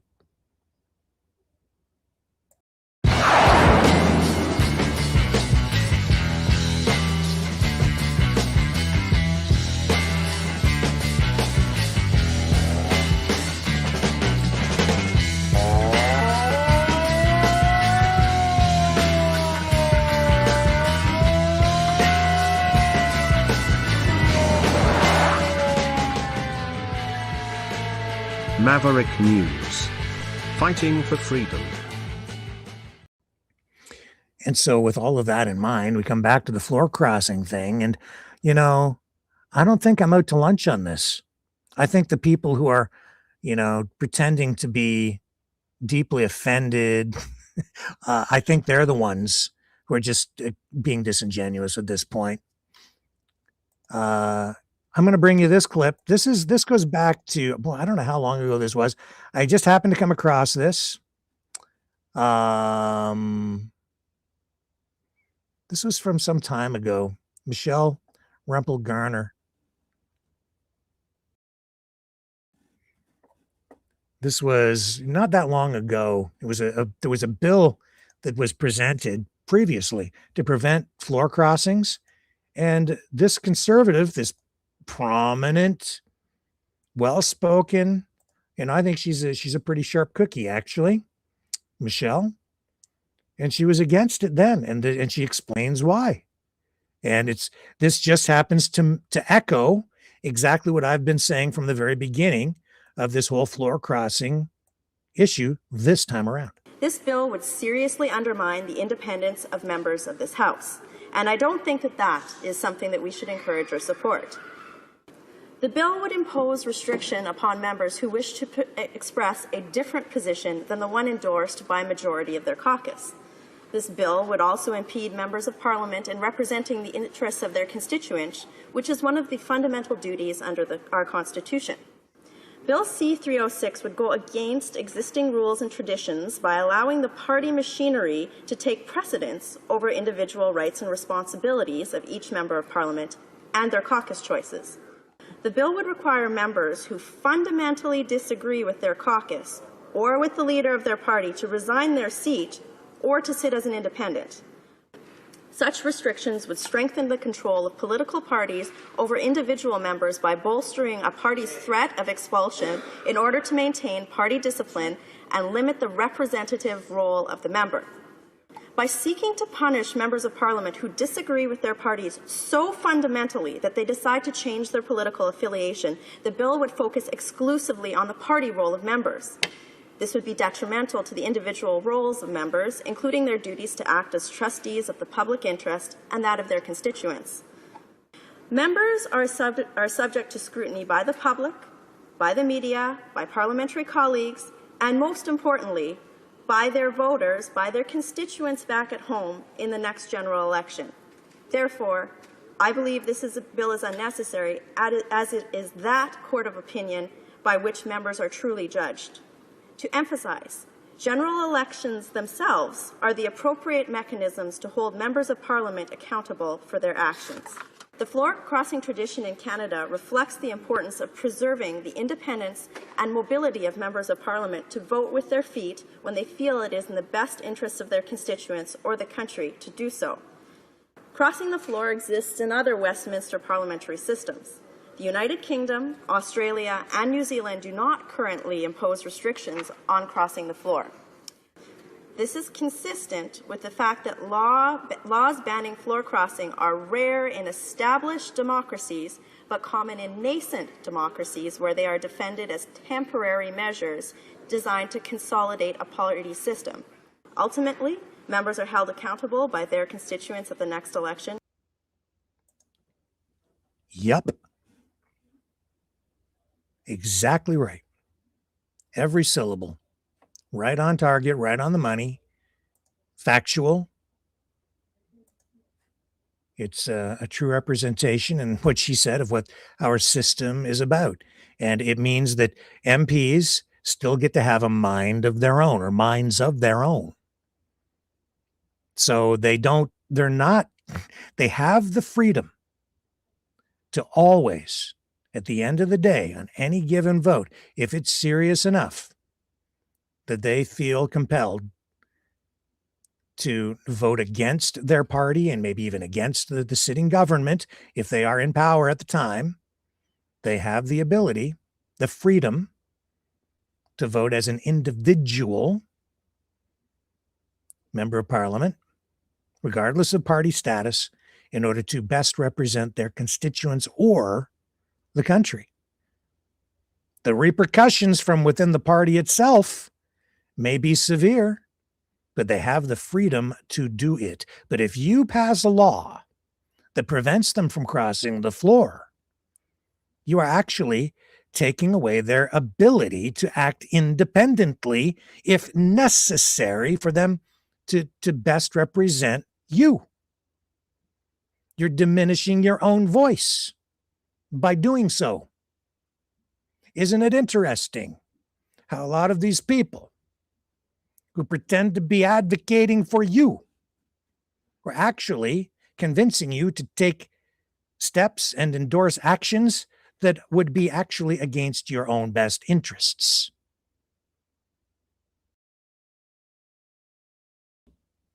Our system can and generally does work. It's just not perfect and it needs refinement. But I say, keep on working at it.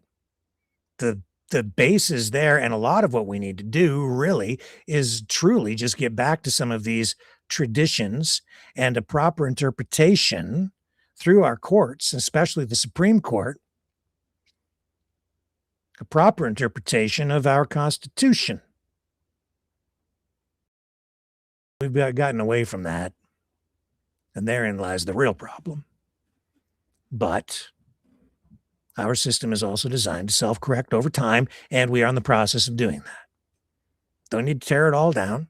Just need to fix some of the problems. We've got a good fixer-upper here. It's a classic. A classic car. Let's polish it up. Let's cut the rust out, weld in some new metal, grind it down, put in a little filler where we need to, prime it up, and lay on a nice shiny coat of base coat clear coat. And then we'll be cruising in style, man, in a way that even the United States will be envious of. Donald Trump will be saying, where did you get that regal royal country of yours? And we'll say, right out of history, man. It's all about tradition. It's all about honoring the lessons learned through history, through the finest of philosophers, through the rule of law and legal precedents that got us to this place. And all we had to do, Donald, is just a little spit and polish. Shine her up.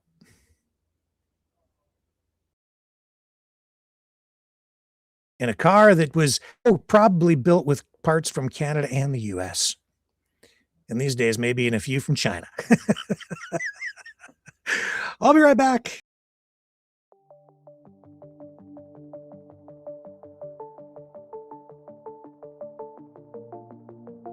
Greetings, brave mavericks. Our quest for truth continues. We go beyond fake news. Together we expose propaganda. Together we pull others out of rabbit holes. We are maverick thinkers. We are all unique individuals. Defenders of individual rights and freedoms. Credible. Trusted. Grounded in reality. Maverick News. Maverick News. Defending free speech. Free speech. Donate at freedomreporters.com. Do it now. Tomorrow may be too late. Maverick News. The world is watching.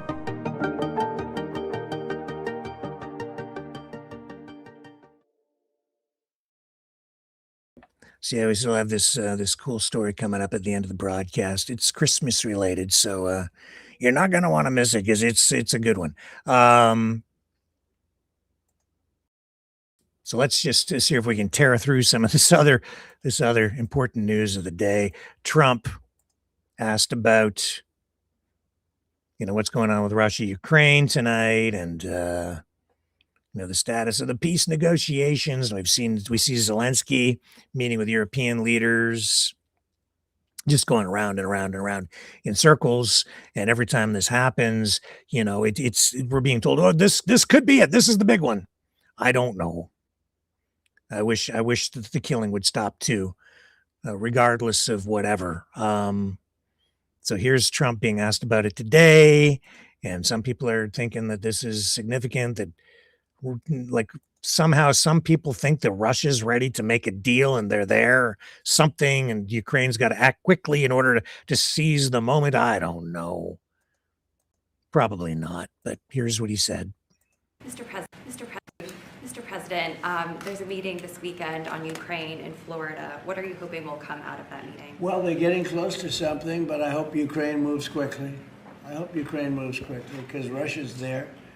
And, every time they take too much time, then Russia changes their mind. 27,000 soldiers were killed last month.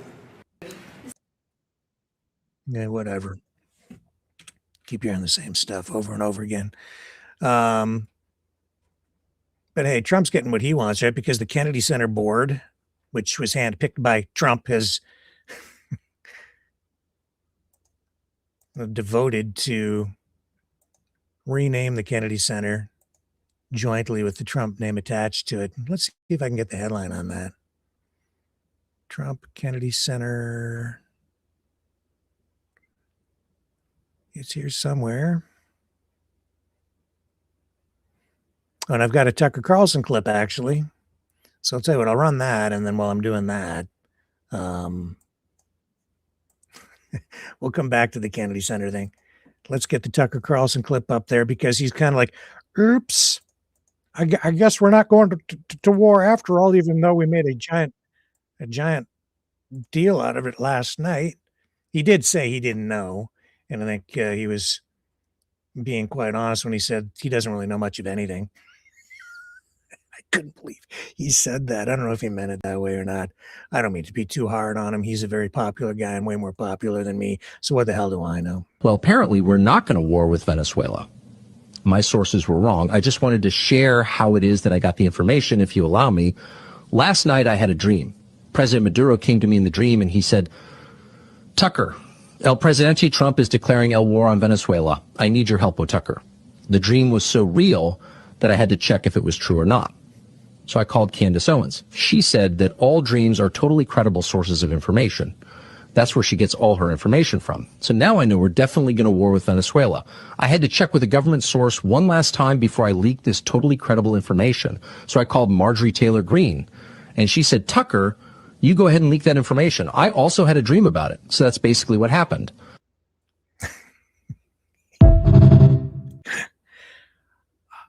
I'm not sure, but I'm thinking maybe, just maybe, that was fake.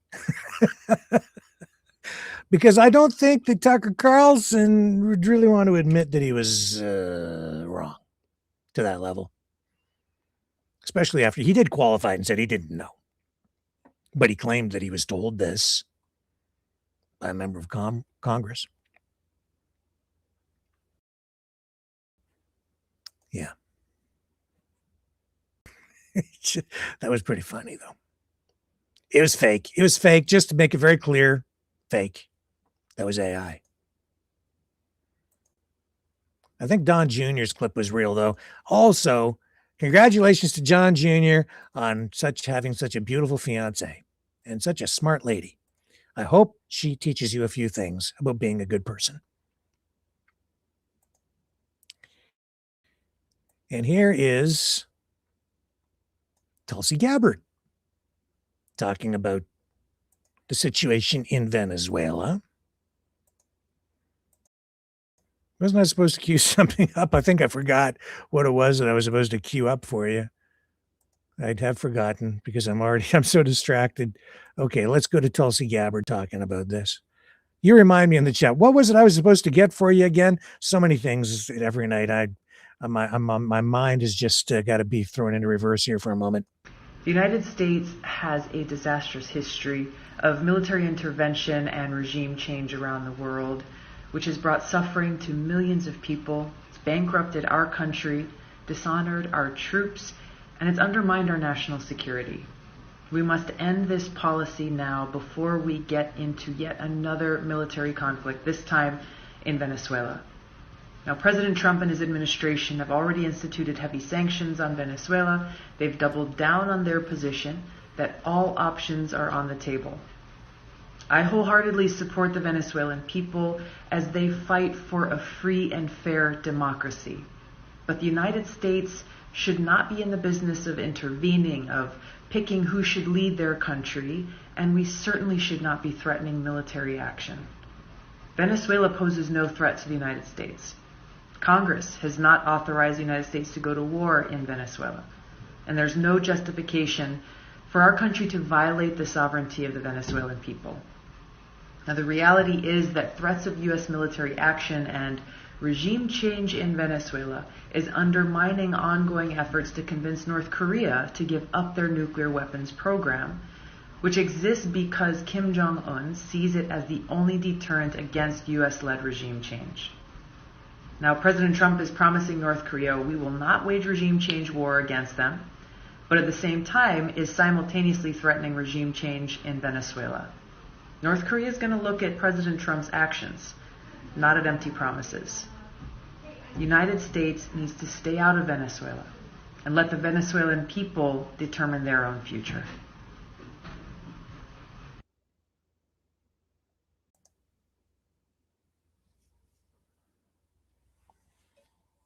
Is that real? Did she really just do that? Did she really just do that? Or is that freaking fake too?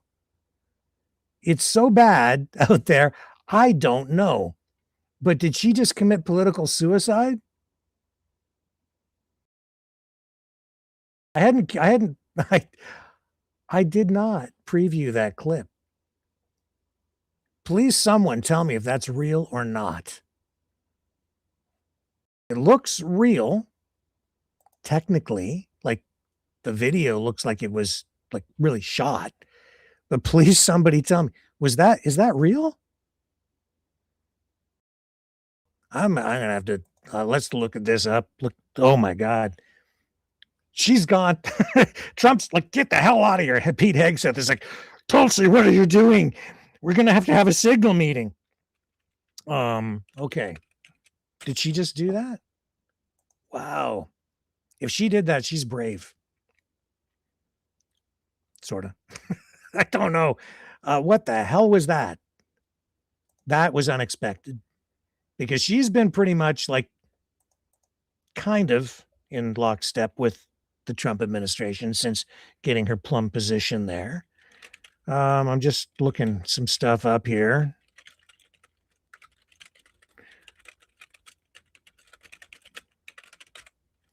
I'm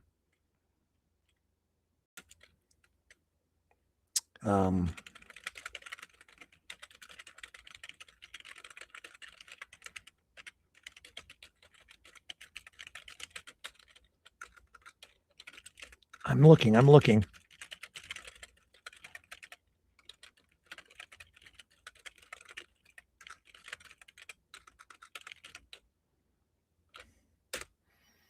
Searching.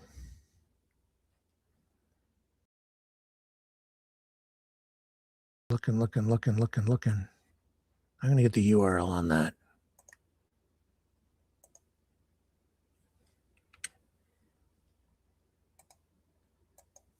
Let me try this.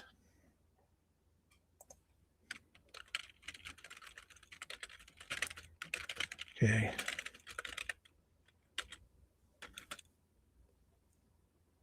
I don't know if that's from today. I bet you that's old. That's got to be old or fake. Let me analyze this. Uh-huh.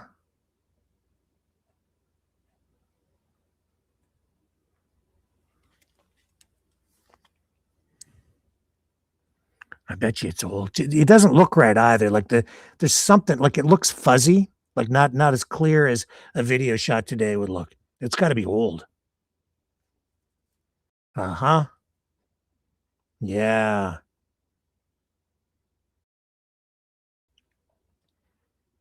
Yeah, this is old. So I'm finding it in history now in the archives. Yes.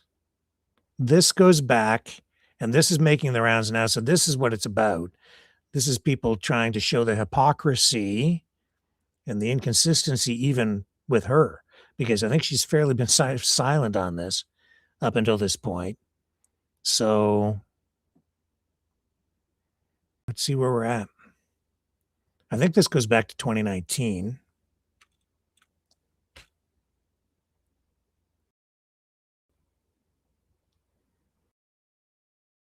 Yes. Still searching. Hang on. I don't want to mislead you at all on this, but that would make sense because she, prior to, joining the Trump government, she was always that would be what she would have said in the past. But now that she's in power, it's like she's corrupt. So she's like, she's not gonna give up her paycheck. Yeah. Okay. So this is, she did not post that video of herself.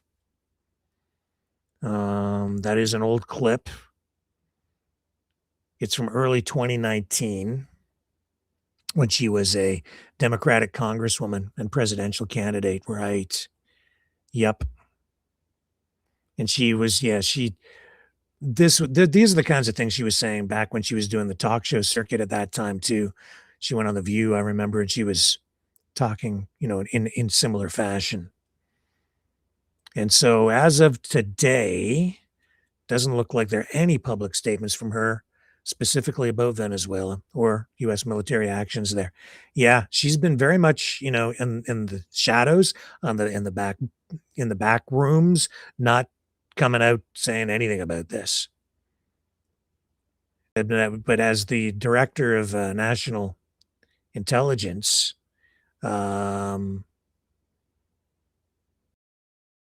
she has, since taking that position, she has, in public forums and even in hearings, come out to say that the era of regime change where nation building is over, calling it counterproductive, in an endless cycle that has cost, well, I think in her words, trillions of dollars and lives.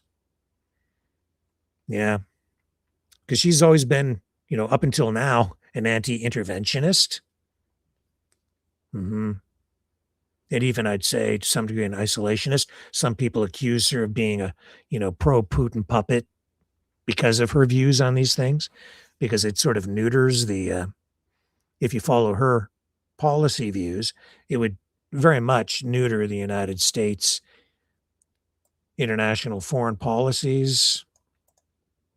So yeah, anyway, not new, but it does show a degree of hypocrisy with Tulsi Gabbard. And we've seen that on multiple occasions, because now that she's in power, she's either silent or she's going along with what Trump is doing and the administration on some of these issues, which I'm seeing that even a lot of pro-Trump people, pro-military people, expressing concerns about a lot of the policies that Trump has been pushing forward with. Okay, what else do we have for you tonight before we get to our cool little story here at the end? Our Christmas kicker. Speaking of AI, have you seen this? This is AI. This is Erica Kirk. She's been under a lot of fire. Even a lot of conservatives just don't seem to like her. Some people, embraced her and they just, she can do no wrong. But a lot of people, I think it's because she's just too damn perfect. The beauty queen, seriously, like a beauty queen.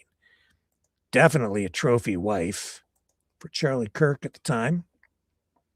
Maybe more. Depending on who you listen to, like Candace Owens and others who are like, oh no, their marriage was on the rocks. But look at this. Somebody has produced this thing and they're calling it Erica Kirk's debut music video single. And it's straight fire. Below is the worldwide exclusive of her first country music song. And it's not really complimentary. I think it's meant to be sort of a parody. But at the same time, it is, it's calling out her hypocrisy too, because of, and not so much hers necessarily, but, just the money, the exploitation in the TPUSA political camp, because there's that in every political camp, right?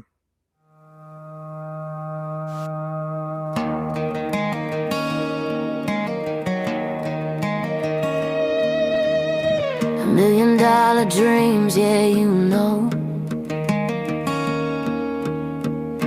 But I'm a boss, babe, I run the show. You say I dress too scantily. Stop asking questions and don't come after my TPUSA family. This mascara don't run, racking up that babysitter debt. Where's my spotlight, huh? Get my fireworks, don't forget. Shabbat shalom, bitches.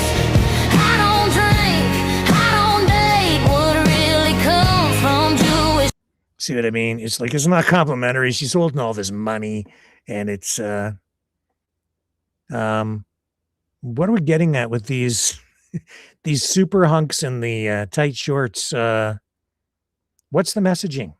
I'll let you decide. Hey, give me privacy or I will cry. Boss babes always lie. Boss babes always lie. My turning point family says I'm moving way too fast. But how long can a book tour really last? Pulling millions from donors, yeah, $10,000 a plate gala and they're long gone now. Who's the elite? Now buy my book. It's better than you thought. Jewish hate is just brain rot. Stop, that's it. That's all I have to say, stop. Okay, enough. And of course, you have to have the Jewish element in there, and the. Okay, let's look a little bit more. A little bit more.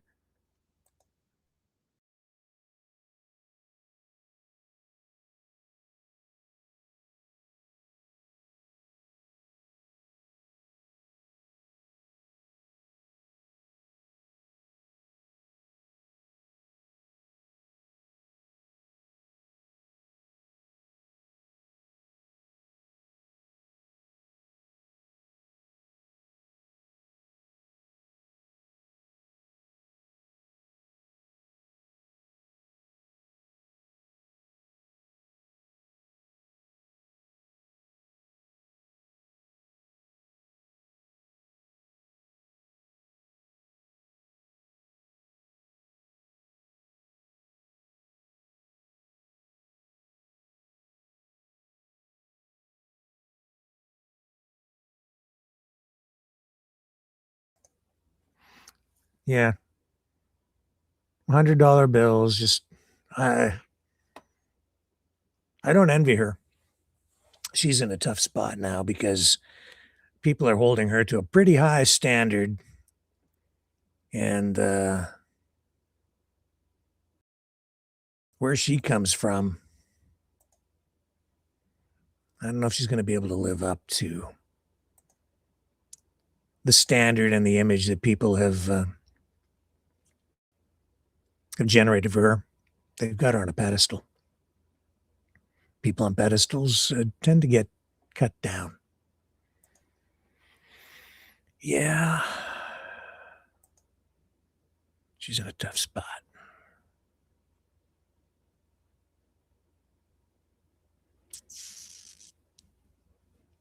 Okay, what else we have going on here? Not going to get into any more of the Ukraine stuff tonight.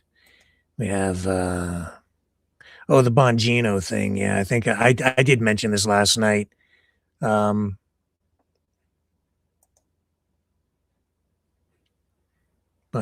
leaving the FBI.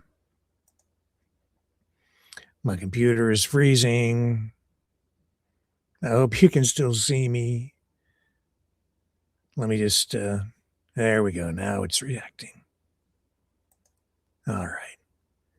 So yeah, Bongino confirmed he's leaving the FBI. And that should tell you something too about what's going on within the MAGA administration. There are cracks there. You've seen that he hasn't been happy from the very beginning. And as much as I've seen a lot of the people on the left criticizing Bongino because they really don't like him, I have always sensed my impression of him has been that I think he has integrity. I think that he seems pretty genuine and loyal, but because of that, he's also very loyal. You can see he was loyal to Rush Limbaugh. He had a lot of respect for Limbaugh. In many respects, he was the heir apparent to Limbaugh's broadcast legacy, sort of like the guy to come after Limbaugh, like after Rush Limbaugh passed away. And then he was very emotional. You could see it. And I think it was genuine when he was shutting down the podcast to take the deputy directorship at the FBI. But I don't think he was able to stomach whatever it is that is going on over there. And I suspect that it's not good within the FBI and is certainly not what the public was being promised, whatever it is. And he's had enough, a belly full of it. And out the door he goes, forced or voluntarily. I think, he's going on his own. I think he's got so much integrity that it's almost to a fault. And the integrity bleeds over into loyalty, even to Trump and maybe even to Kash Patel, even as he stands opposed to what Patel is doing. But he's got too much class to spill the beans publicly at this point. But I wouldn't be surprised if people like Bongino and many others at the end of this administration, I think the stories and the books that are going to come out will just blow people away when we find out what's really been going on behind the scenes. Some of it you can, I think, get a sense of when you just start looking at things between the lines.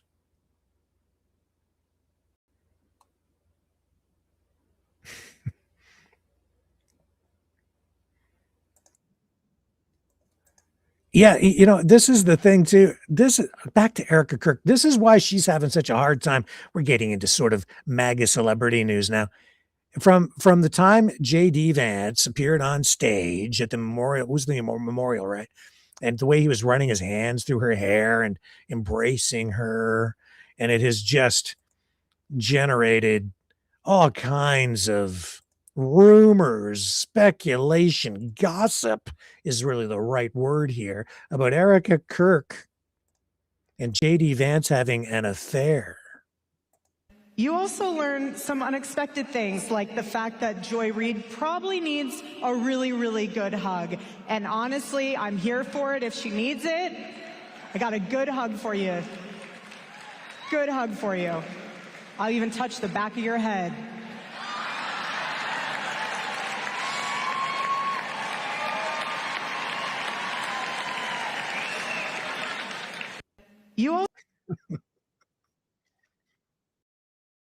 I think you understand what the messaging is there, right? So she's saying, I'm not having an affair with J.D. Vance. Have you seen the meme that's been going around, the video where Erica Kirk and J.D. Vance are embracing and then kissing on stage in public, and then J.D. Vance's wife is watching. At first she's happy and smiling because he's comforting the widow, and then she's appalled and just shocked, and she's just horrified as she watches her husband kissing Erica Kirk in this video. I mean, that's what's going on. That is what is going on. So I do not envy Erica Kirk at all. It's terrible. I've said many times, politics is a blood sport, baby. You combine religion, politics, sex, relationships. It's a show. It's a show. And that's what builds ratings. And I'm sure they're probably collecting data on that too, that they're using to further manipulate us. Do you think they're paying attention to what we're doing here? Yep. Damn right they are. They're monitoring. They're looking. I'm surprised, actually, at how far this program reaches. It's amazing to me. I received phone calls this week from people out in Los Angeles because people there have been watching because of our coverage of the shootings, and there was the coverage of the foiled terrorist attack that we provided this week as well. So that's been generating views out in California. So I've been getting phone calls from people out there. So yeah, we've got an audience, haters, whether you like it or not. And for those of you who don't know what the hell I'm talking about, we have a channel that's just devoted specifically to the haters over on Twitch. And I don't really look much over there, but all they do is just talk negative stuff. No matter what is said, they take they're opposite people. So they just have to hate because they love it. And they want to shut the whole channel, this whole operation down. But I believe in free speech. So there you go. You've got your own channel where you can kind of be away from normal people, regular people, smart people who don't want anything, and nice people who just don't deserve better than to be subjected to to that every night. And so the channel grows. Maverick News grows. And thank you, haters, because we are in the top 20% of all users on Twitch. Thanks to you guys. You've made the channel. And the other thing that generates clicks is anything Epstein. More photos released today. If I'd really wanted clicks and I was trying to build the channel, this probably should have been the lead. But it's not. We're pulling up the rear tonight of the broadcast, the near rear, with the Epstein story tonight. This is PBS, their coverage of it, but it's receiving coverage across the spectrum.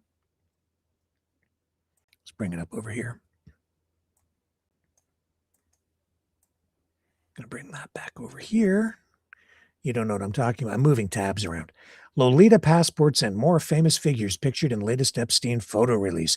So yeah, you've got Woody Allen, you've got Epstein himself, of course, Bill Gates right here in these photos released today, standing there with some young lady. Don't know who, don't know how old, don't know what that's about.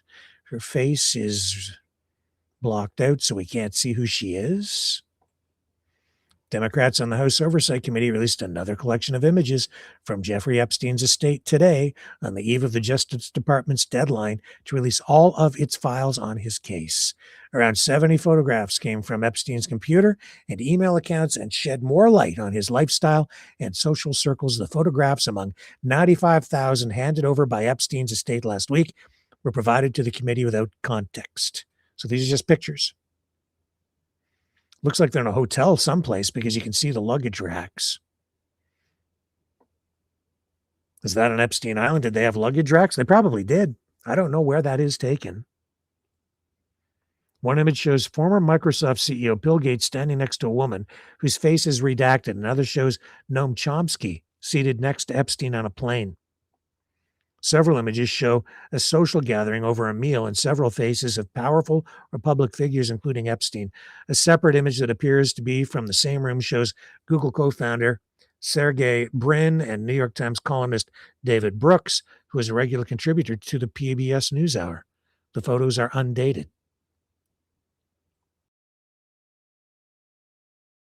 So hard to say exactly what these things mean. Any criminality here? It doesn't appear that anything is obvious. Several images in the new release show Epstein photographed with women whose faces have been redacted. One photograph appears to show 3 women with Epstein with an open computer nearby. One of the women has her arm around his shoulder. Another photo shows Epstein seated on a plane, pointing out a window while a woman sits closely behind him. Her face is also being obscured.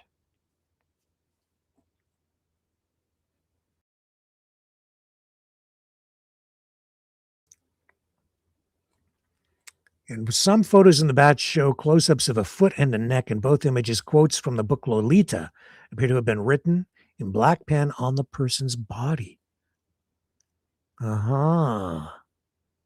She was low, plain low, in the morning, standing 4 feet 10 in one sock, with the book Lolita behind the foot. She was Dolly at school. That's what was written on the foot. Other unexplained images include identification cards or passports of several unidentified people from countries such as Russia and the Czech Republic. A hand holding open Jeffrey Epstein's own passport. What appears to be a screenshot of a series of text messages discussing scouting. There's a photo of this too. Some girls, quotation marks. The unknown sender writes, maybe someone would be good for Jay, whoever Jay is, and includes the age and body measurements for an unidentified person. A hand holding a drug bottle with a label for phenazopridine, a generic analgesia used to relieve urinary tract pain and burning. There's Noam Chomsky.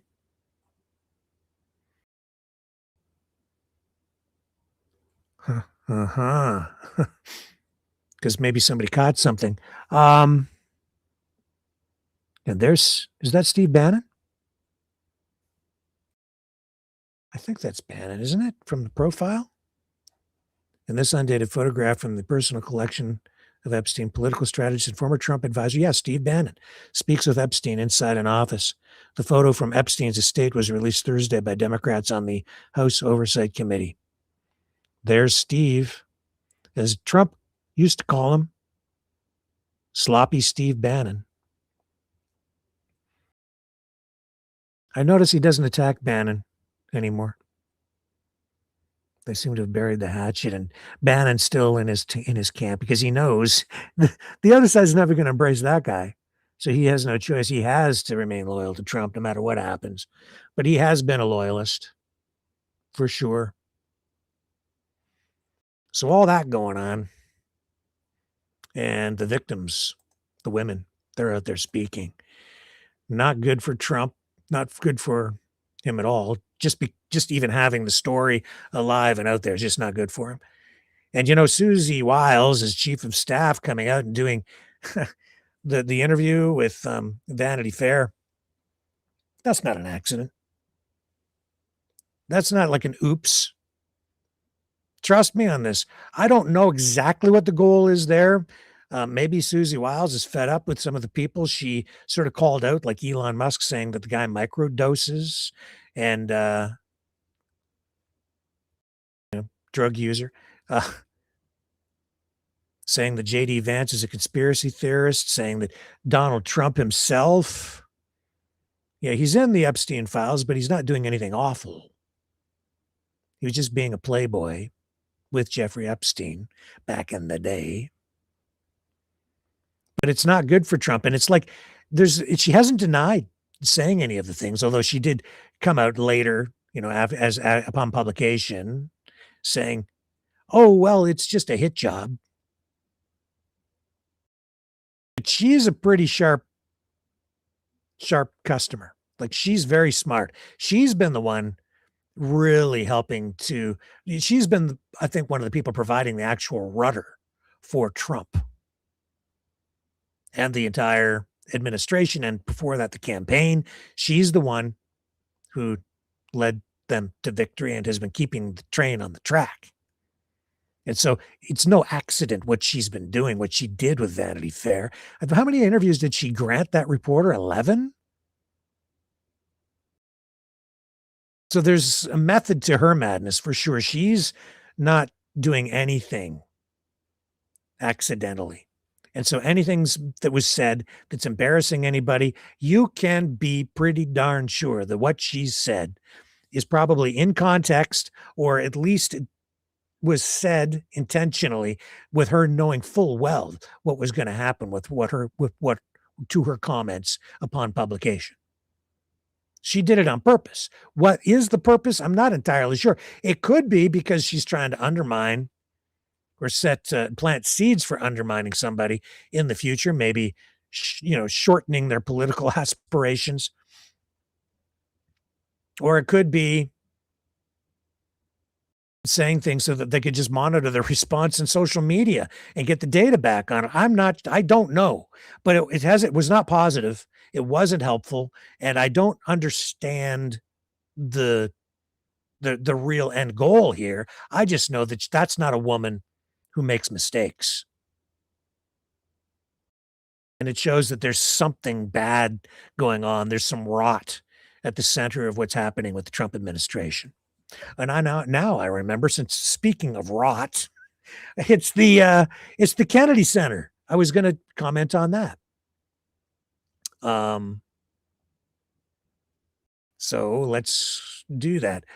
Kennedy Center. I'll bring it back up.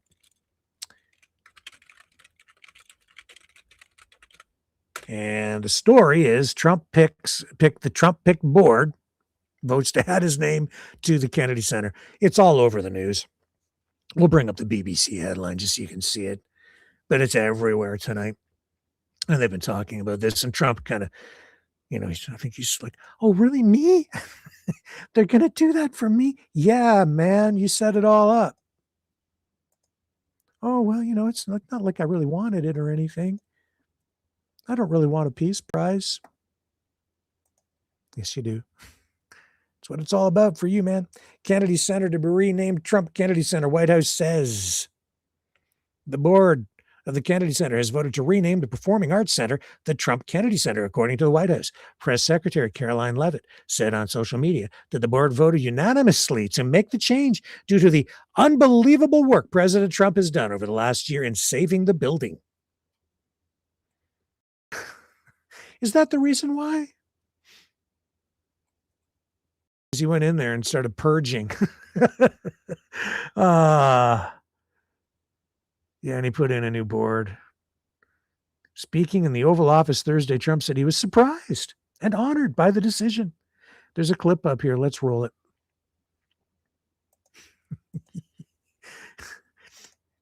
It must be nice to have that much power. Probably not. Actually, I don't envy Trump at all either. It's just, wow, let's just play the clip. Maybe there'll probably be an ad in front of this. KidsGuard is a reliable parental control tool. With kids. Okay, skip that. Board members of the Kennedy Center voted unanimously to rename it the Trump Kennedy Center. What is your reaction to that? Well, I was honored by it. The board is a very distinguished board, most distinguished people in the country. And I was surprised by it. I was honored by it. We're saving the building. We saved the building. The building was in such bad shape, both physically, financially, and every other way. And now it's very solid, very strong. Me, the people that I handpicked, and after I got rid of all the other people and fired them all, and took the whole thing over, and they want to name it after me. Get out of here.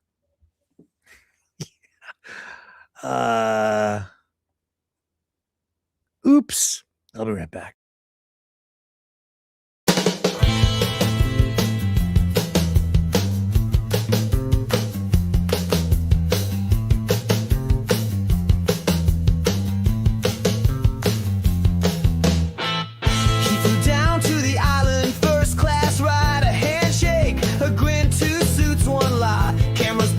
They both look clean, but the guest list redacted, if you know what I mean.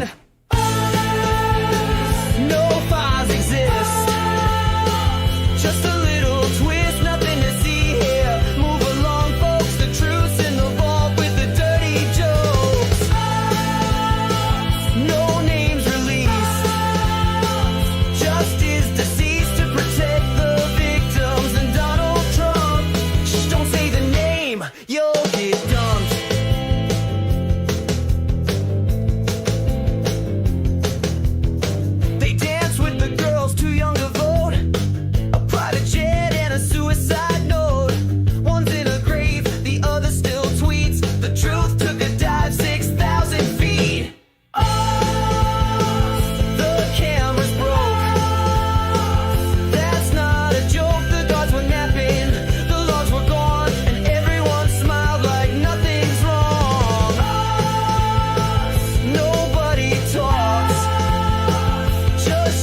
and also Donald Trump.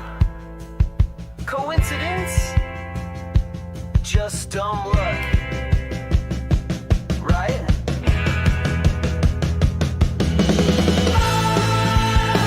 Another sealed file. That crocodile smile. We did our best, says the DOJ, while the truth just fades away. Another news spin. No one will win except the rich guys with gold ID cards and closets full of secrets behind steel bars. Just a little glitch. A billionaire's privilege. That's the sound of the case. Closed.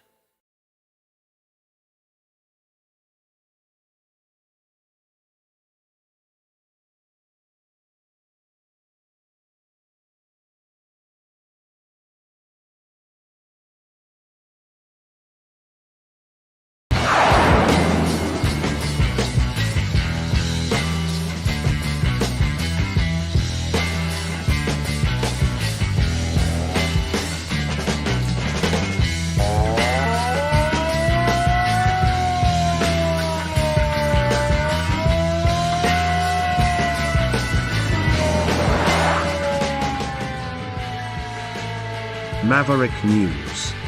Fighting for freedom. Okay, so tomorrow, because it's getting close to Santa Claus Day, Maverick Midnight Matinee, I need feedback. Does anyone, if you guys have any, sorry, people phoning, if you have any suggestions on what you would like to watch tomorrow night on Maverick Midnight Matinee, put it in the chat. If you want to watch a Christmas movie, that would be the time to do it, I think. I mean, we might run a Christmas movie even on Christmas Eve. Maybe we could save it for that. Maybe we run something else tomorrow night because it's not quite Christmas yet, but we're in the season.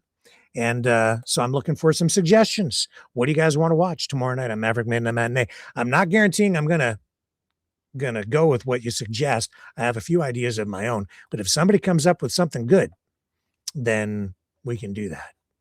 I'm gonna look in the chat right now. Anybody got any ideas? Let's see here. Smut Erica, she lucked out Epstein. I don't envy her at all. In the chat. I won't say who said that. Yes, Cindy. Oh my gosh, not doing anything awful. I thought MAGA was against abuse of girls, boys. Yeah, exactly. The hypocrisy is amazing, isn't it? Kind of weird. RE Vanity Fair. A Vanity Affair. Perhaps they want Trump removed to bring in Vance. There is that. Yes, they are throwing Trump under the bus. Perhaps the polls. Polls are garbage. Trump 1.0. Give it up, Erica. Want to be US or whatever. Yeah. Jubilee says she could do Playboy. She's so dumb. She was in the beauty pageant thing, right? Well, she was Miss Arizona? I think she was. She was Miss Arizona.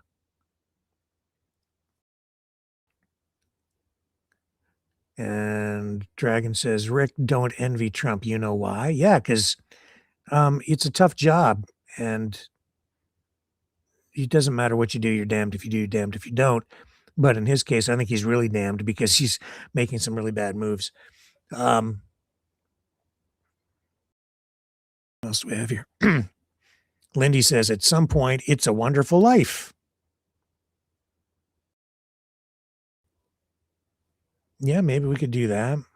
What else do we have?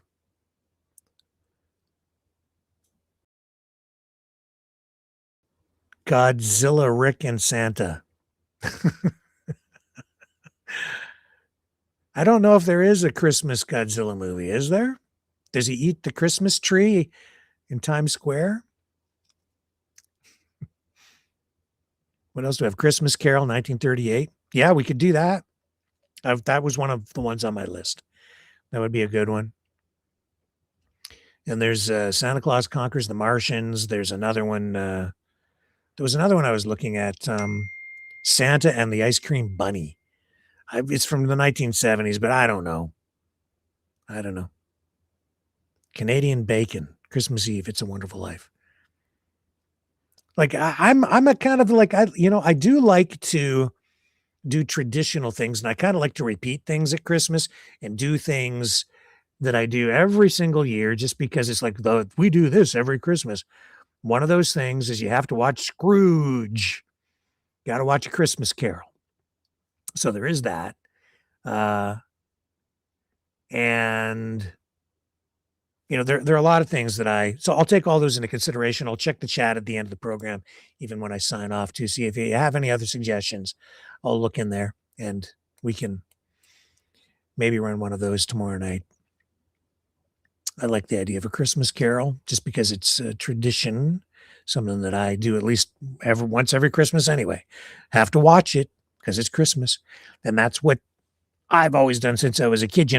Again, here in my mom's basement, Christmas tree over there. And now my parents put that up before I got here this year. It's artificial. But our Christmas is very real, even though we have a fake tree. But the reason I like the tree is because it's basically like a giant ornament, and we use it. We've had it for years and years and years and years and years and years and years. Same tree. So I have a soft spot in my heart for it because it's the same tree. So I look forward to seeing that tree every year. That's why when I wrote Snowman, the lyrics for that song, that's one of the things that I just kept in mind when I was writing the lyrics was this has to be a song about tradition and family and doing something the same over and over again. And one of the traditions that I would sit right over there on that sofa, which has been reupholstered. That's a really old sofa. But I would sit right there every Christmas when I was a kid, and I would open up the Christmas decorations. And on the top of the Christmas decorations, same colored comics from the newspaper that came on the weekends here. During the week, they had a comic strip in the London Free Press that was just like, you had Peanuts at the very top, and then you had, the other cartoons, comics in the newspaper. They were black and white, but on weekends, they printed like a separate insert in color. And it was, I don't know if we have it anymore, but we had that for so many years. There was just this comics that were thrown in there with the decorations. And so every Christmas I'd get that thing out and I would read the same comics every single year from the London Free Press. They're probably still around here somewhere. I didn't see them the last couple of years, so I was kind of sad by that. I hope my dad didn't stick them in the wood stove to get the kindling started. Wouldn't surprise me if he did. But I had a soft spot in my heart for that. And the other tradition that I've always had with my wife is we generally buy a Christmas ornament every single year to just mark a new Christmas. So that's one of the things that we do too. Well, this brings me to tonight's Christmas kicker. And this story. It's a heart jerker for sure. This is a story about a family in Topeka, Kansas. It's a story about Kathy Duncan. She was very active in her community. I guess she was into local politics, into theater. She loved cats and squirrels and animals. She passed away this past September. And her husband, Tuck Duncan and their 3 sons decided to share one of the great joys that Kathy always had, one of the things that she found great joy in, and that was her collection of snowmen, snow people, as she called them. And so she had just a ton of these things that she had accumulated over many, many, many Christmases. And so rather than just let them sit in storage this year, or even just have them at home, they rented a store in a shopping mall. And they what they have done is they have set up this big display of snow people. They're not selling them, nothing's for sale. They just wanted to, they just are sharing the joy. Sharing the joy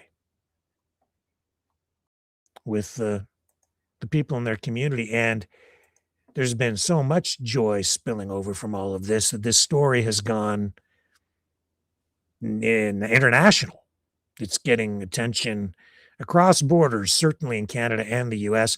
I think they were even interviewed on CBC Radio as it happens. So getting attention up here, but they're hitting network newscasts now. But this is the local report that we're going to bring you tonight.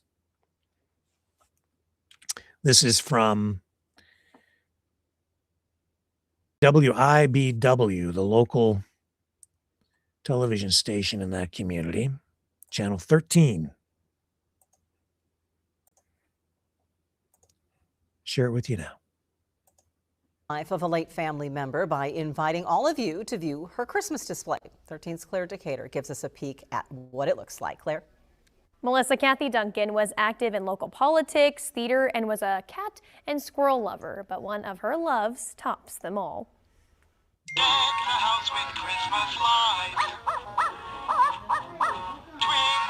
To say Kathy Duncan loved Christmas would be an understatement. This would be one of the oldest. It's a little wax candle. In her half-a-century marriage to Tuck, Kathy collected hundreds of snow people. Survival in our marriage was guided by 2 words: yes, dear. Each Christmas season, she created a holiday village in the Duncan's family home. When we were first married 51 years ago at Candle Tree Apartments, there'd be a card table. And then as we moved, it got bigger. In recent years, it was a 6-foot by 6-foot table. Kathy passed away in September. Instead of letting her boxes collect dust, they wanted to share it with the community. The family decided that we should pull all of the 60 totes of material out and display it for the community. And as I've been telling people, it takes a family to build a village.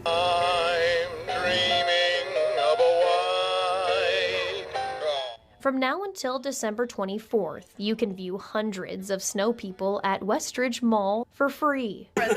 Her 3 sons, including Topeka's mayor-elect Spencer Duncan, say seeing it here is special. It's a lot of memories because we used to help her put this out every year, and it would take her a while. I mean, she would put out the tables, and she would take hours and days to put it together. But so you look at some of these and you remember them. Oh, I remember putting this out with her. When I see this, it just reminds me of a lot of us growing up, a lot of just how great of a woman she was.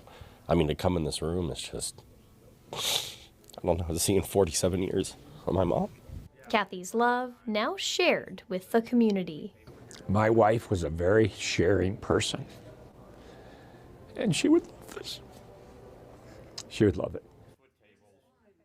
Visitors are encouraged to donate to 2 of her favorite organizations, Cat Association of Topeka and Ballet Midwest. The display is located on the 2nd floor of Westridge Mall, across from Petland and next to Spencer's. It's open regular mall hours.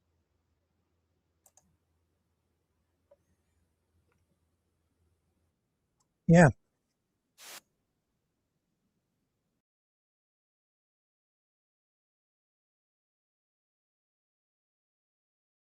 Just one moment here. So I put up on the screen there how you can donate to the channel if you're in a position to do that at freedomreporters.com. You can also donate at maverickdonations.com, or you can e-transfer to rw581 at AOL.com. Add the note or security answer at the end. Just answer that as part of the interact thing and apply the answer to be Maverick. And the reason I put that up there is because I'm now going to run that Maverick and the News Brothers tune, Snowman, to close off the program tonight. It just seems appropriate given what we just watched.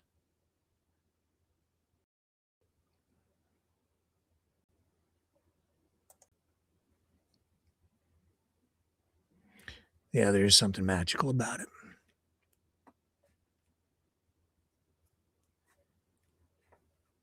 Love you guys. See you tomorrow, 7 p.m. Eastern, on the flip side.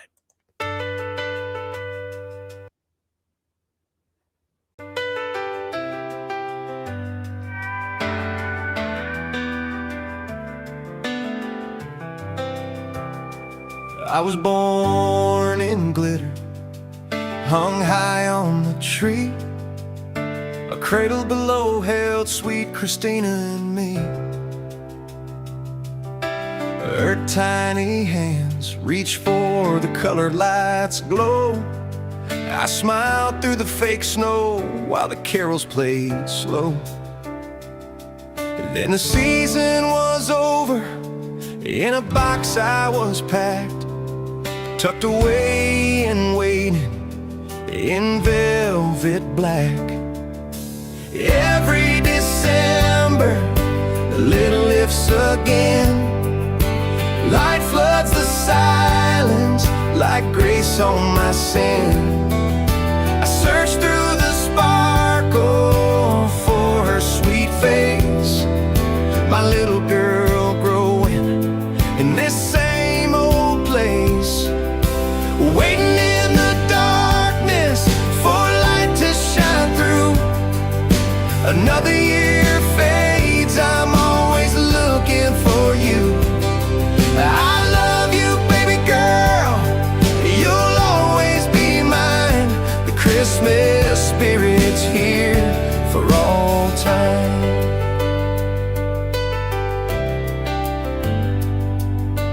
Pigtails to ponytails, you grew up, you were gone. That cold Christmas smashed heart, it felt so wrong. Left in an attic with darkness my home, a forgotten snowman gathering dust all alone. 7 Decembers on the box shook and rose. Hands pulled me out, blinded by the glow. Same tree, same branch, but her eyes were brand new. A pink bundle sleeping, Lord, dreams do come true. Waiting in the darkness for light to shine through. Another year fades as I'm still looking for you. I love you, baby girl, you'll always be mine. The Christmas spirit's here for all time. She hung a snow lady right there by my side.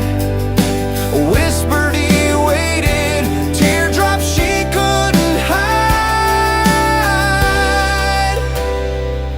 Now 2 snow hearts sway where the tinsel is hung, watching her daughter reach like her mama once done.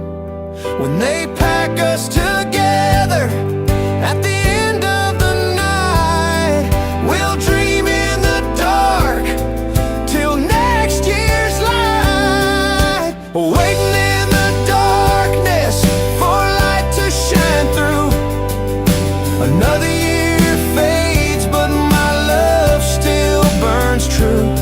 I love you, baby girl, and your baby girl too.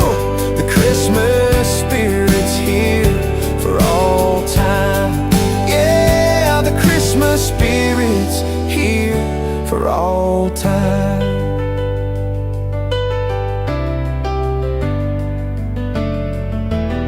Shake us again. Watch the glitter fall slow. Merry Christmas from our little world. We'll be waiting in the snow.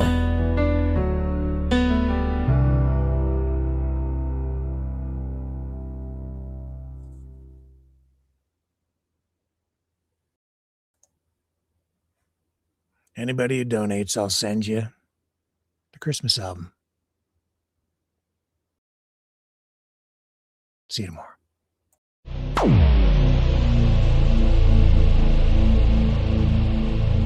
This has been a Maverick Multimedia production.